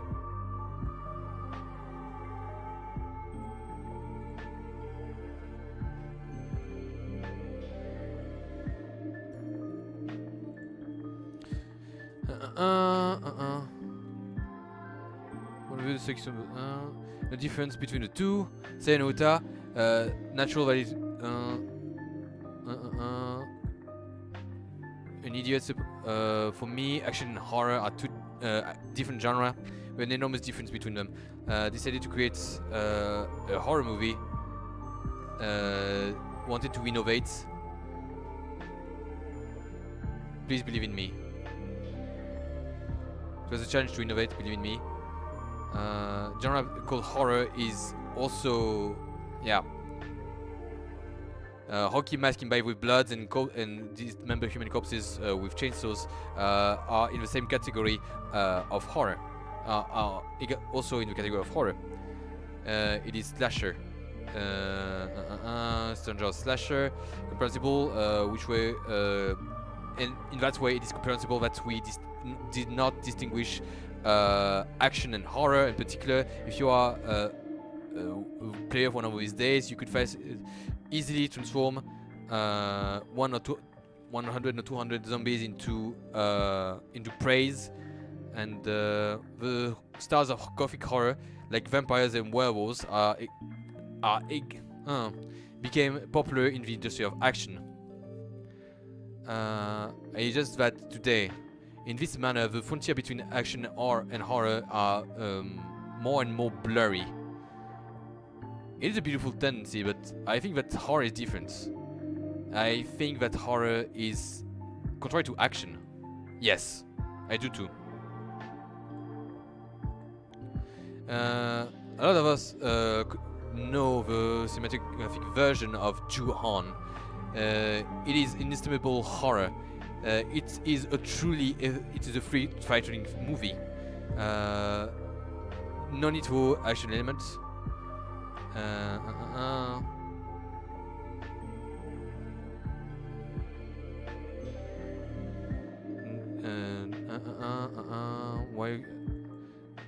Why none of the victim has decided to give a kick to kick Narabuchi by the head with such a low position, because he's talking about the way that the grudge goes to you, like the grudge goes and kills you.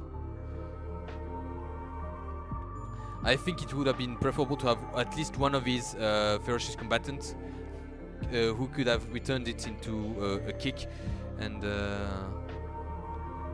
killed it in a cowboy position. The question is not to know if they could win or not, no matter if they finish, if they begin to be hit, no matter if they get hit. So I think that it would have been good if at least one person would have had the courage to stand their ground instead of fleeing. There's nothing good in there, because Ju-Han is not an action movie; it's a horror movie. It is the summum of immorality to wait for Bruce Campbell with impatience. Despite that,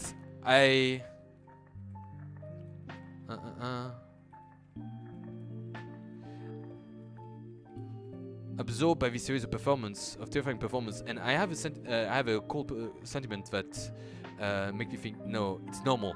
Should I have simply hit? Should I simply punch it? It's the end of action, idiots. Hello, it's nothing more than me. What? Things are lost in translation between Japanese and French, and then between French and English. I'm sorry about that.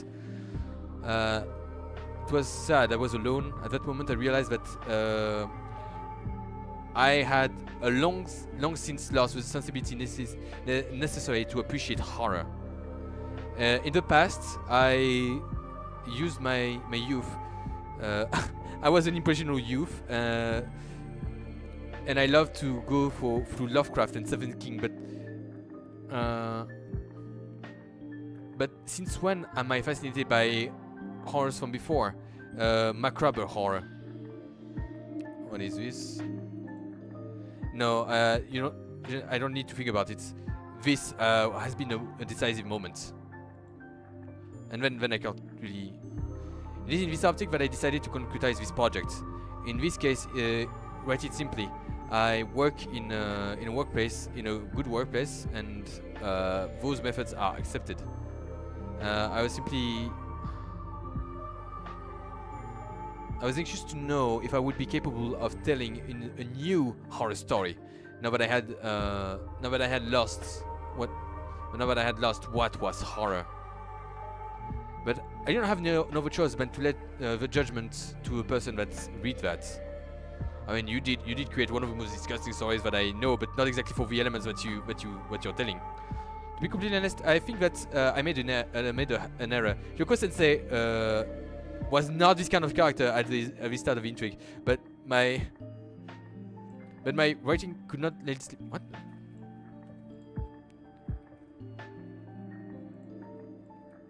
My writing could not let it sleep. What else? Because I have the end of the page and I can't read the translation. But my writing has slided. I cannot control what I write. A project of a script like that. My name is Uroboshi. Still haven't seen the version, and I can't read. After that, I can't read. I still haven't seen the version. The version of what? I still haven't seen the video version of the sequel, but there's a sequel? No. Nagabuchi va-t-il donner un coup de pied? Ah, for Ju-Han. Well, What does fucking Zayan Uta? I despised everyone in there. But thank God we killed Fuminori. Fuminori is dead. He's dead of his own hand. He was killed emotionally, which is the best kind of killed. Absolutely the best kind of killed. Frankly, I don't regret a thing. Koji is in this new world of horror, of witch hunting. But you know what? Dumbo makes it worth it. Dumbo made it worth it. The way how badass she was, Dumbo made it absolutely worth it. I am Guregan. This has been the finale for Zayan Uta. And I say to you, oh hi Im! How are you today? How are you today?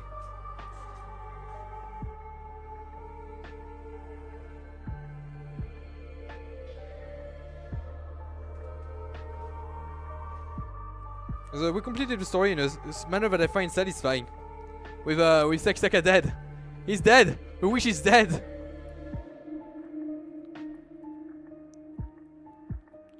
We're not going to get the other ending. I'm sure because the other ending is Saya winning and being the dandelion in the desert, making the desert into a garden, blah blah blah. You know how it is. Yeah. Yeah. Yeah, truly. We did it. And we can see ourselves tomorrow on Twitch for some more Armored Core. Some more Armored Core if that doesn't go if it goes well. Woke up, made a neat pudding out of protein powder and cottage cheese. Damn! Damn! Thanks for protein.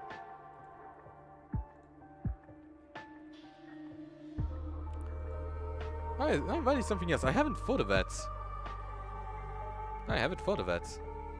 But like, I'm a bit tired since I have been reading for about 3 whole hours.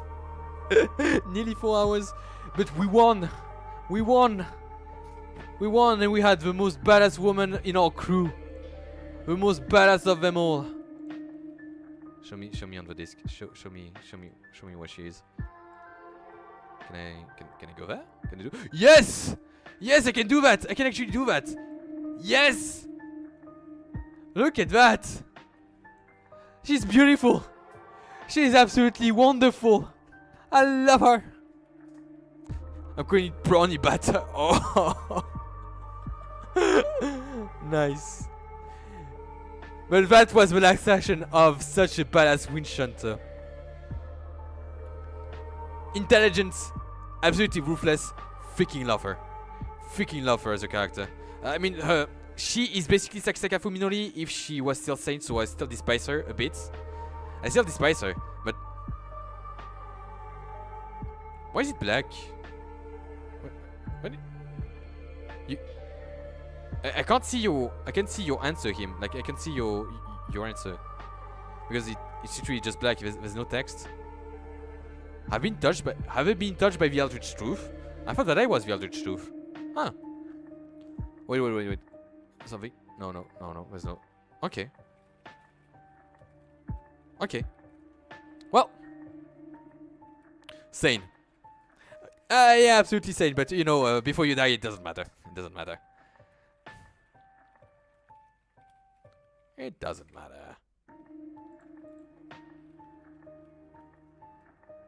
But I don't think that I'm sane either.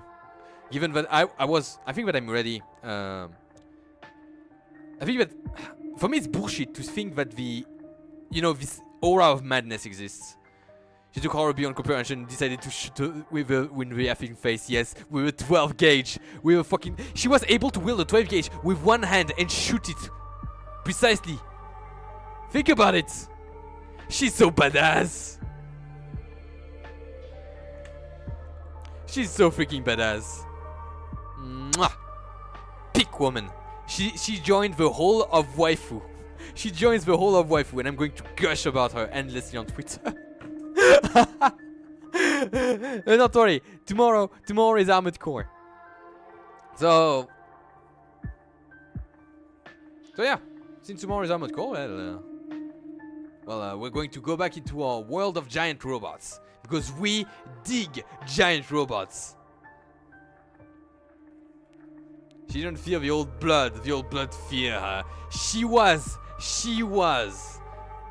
a pale-blooded hunter. Oh, that she was. She was a pale-blooded hunter, and she made a new hunter. I hope that, you know, I would love a sequel with Koji actually becoming a witch hunter. Trying to compile the knowledge of Ogai, being a doctor, helping people, and being a true witch hunter. Because if someone discovered that, there's more of them. Since apparently Ogai had connections. Chicks dig giant robots. Yes, they do. I dig giant robots too. You dig giant robots. We dig giant robots, indeed. Nice to see that the reference was completely understood.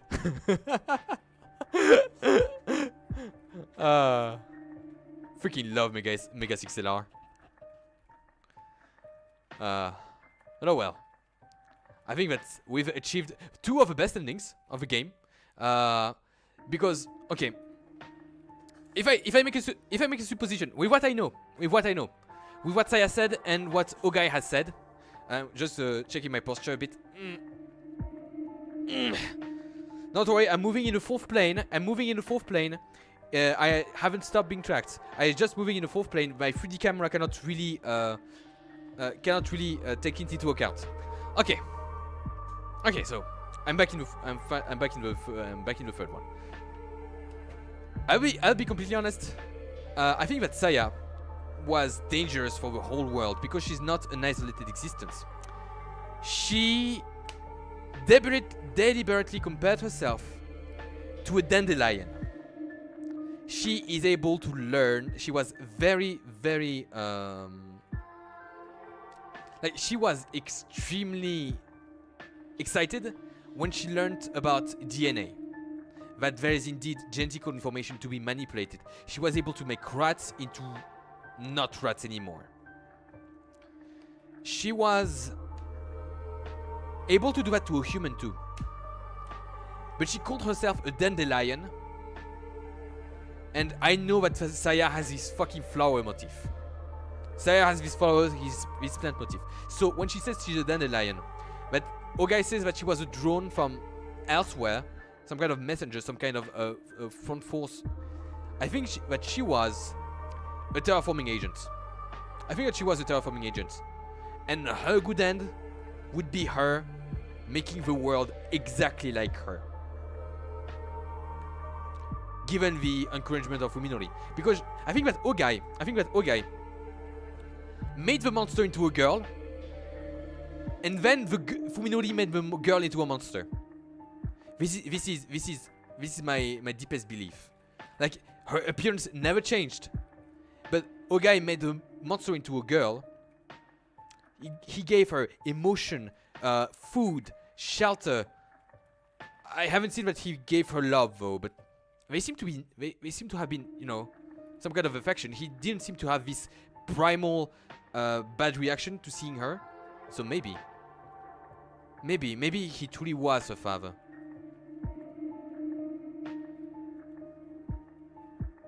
So yeah, Saya was way too dangerous. Saya, in Fuminori's care, Saya was way too dangerous.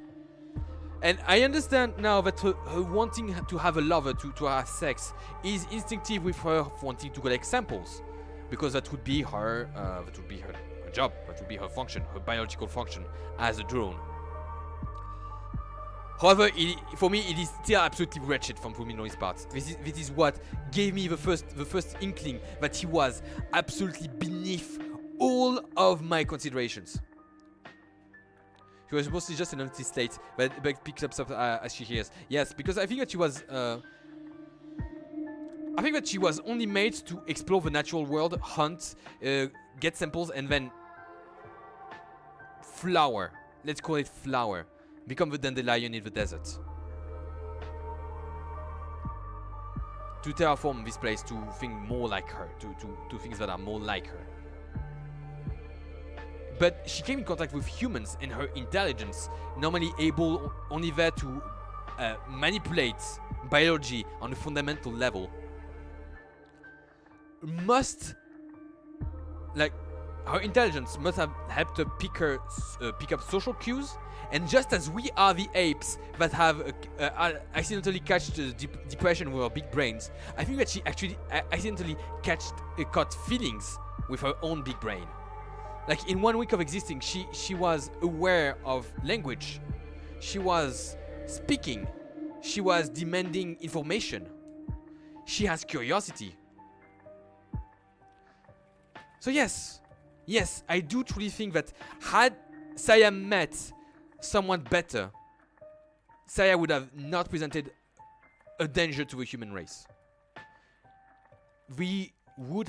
Maybe there would even be some sort of harmony that could have happened. Problem being the aura of hate and madness that she seems to exude, that I don't approve. That is the one thing that I don't like in the interpretation that some people have of Lovecraft's world. It's not that the thing intrinsically will make you mad. It's not intrinsically the thing that will make you mad. The madness, according to Lovecraft, is, and I'm going to repeat something that has been said many times before. It's ants going on a computer. It's ants going on a computer, going on a circuit board. And for one single moment, the ants understand perfectly that what a computer is and what it's for.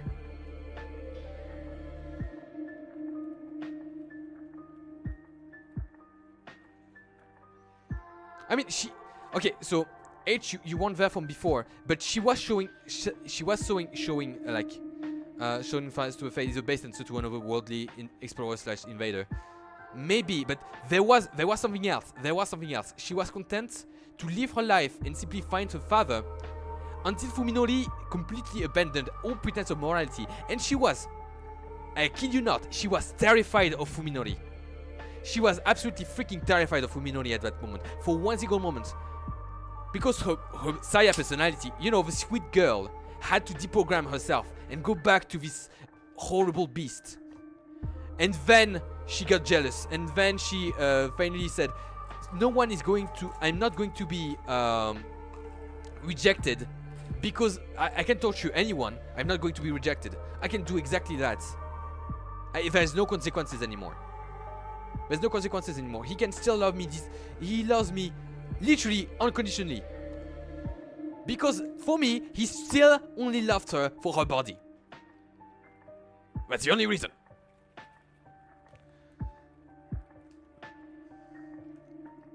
Which is why I fucking hate Sakisaka Fuminori. Ryuko, I hate for the same reason. Although we are colleagues in that Ryuko did the right thing for the wrong reasons. She didn't do that for the sake of the world. She didn't do that for the sake of revenge. She didn't do that for the sake of preservation. She did that out of hate because she has a very constructed system in her world and refused any outsiders. She refused to think that anything outside of it could be acceptable. Which is why she has no empathy for cockroaches. I mean, even in Japan, there's this thing about calling them the big C, the C or the R, depending on where you're from. It's the R of the C. They censor even the word. The word cockroach even is censored. Maybe a personality, yes, but that is what I feel pity for. Yeah. I mean, he did say that Saya gained a soul through her reading literature, mathematics, through her contact with us. So, for me, intrinsically, Saya was human. Intrinsically, Saya was deeply human.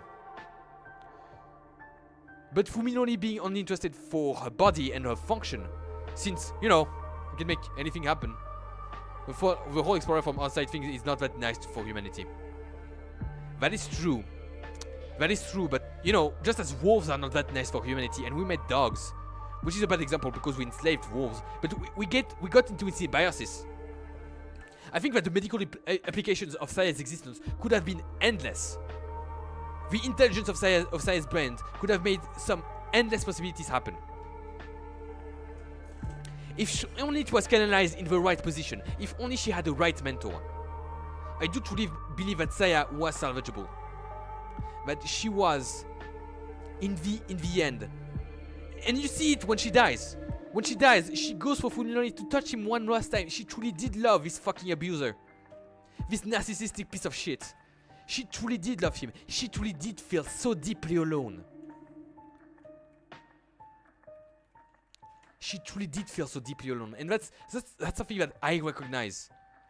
Because as you know, as I said last night, for me the community side is the most important part of this project, of the Guregan project. Instead of wolves, maybe more like a human explorer stumbling into the rainforest. Kinda. She needed a guy from Psychic Monk organization. Is he going to make her into a Morn party hat? Sure, he might be a good person, but with him some chainsaws and pesticides. Maybe. Maybe. I don't know. I have this innate empathy for everything that, literally everything that lives. I have this innate empathy for that. I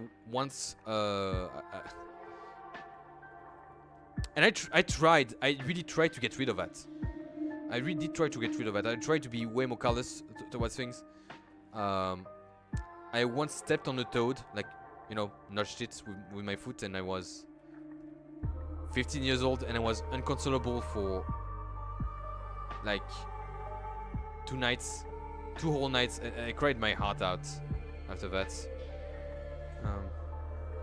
Like it was at night I stepped on the toad, because stepping on the toad, and I was in a country where the value of wildlife wasn't, you know, there's no empathy for wildlife, and I still deeply regret it, because it was a wanton act. It was a wanton act of cruelty that I will not forgive myself for that. It was cruel and it was useless.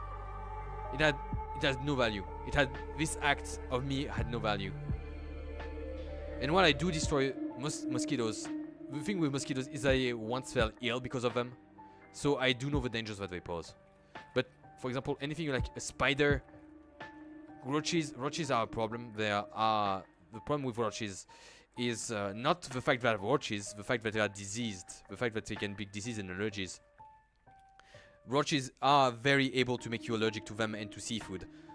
And being allergic to roaches in an environment where there's roaches, no, it's not exactly the best bet. You can't. You simply can't. But that is our fault. That is literally because human habitations are the best habitat for cockroaches. That is literally our fault. If we make it unlikely for them to live here, well, they wouldn't. They wouldn't. Except that what is good for them is good for us too. That's his thing. That's his thing. I don't know. I simply don't know. I don't know if it's the right answer, but the danger that Saya posed to other people and other people posed to Saya, at the very least, for me, was very much you find yourself with something whose appearance you despise. And I think if she really was able to manipulate biology, I think that eventually she would have learned enough about herself to eventually turn herself into one of us. And I'm not saying that it's the best solution. I'm not saying that it's a good solution even. Like abandoning who you are. But what she wanted more than anything was acceptance. Someone that looked at her with love. And I don't know. I simply don't know, dude. Saya, while I don't feel anything for beside hate for Sakisaka Fuminori, I do feel great pity for Saya. She accidentally stumbled into a world where, no, she was called into a world. She was literally called into a world that was not prepared for her and that she wasn't prepared for. And for me, that's tragic. For me, that's absolutely tragic. But you know what? Tomorrow we simplified corporations.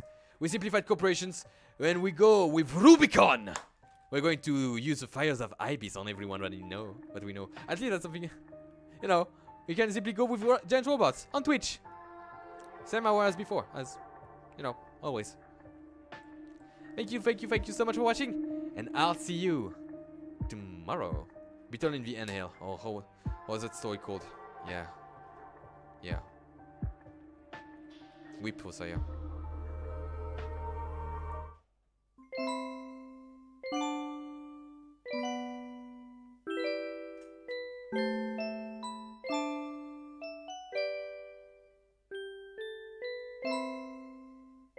I'm very sorry, Saya, but it had to be done.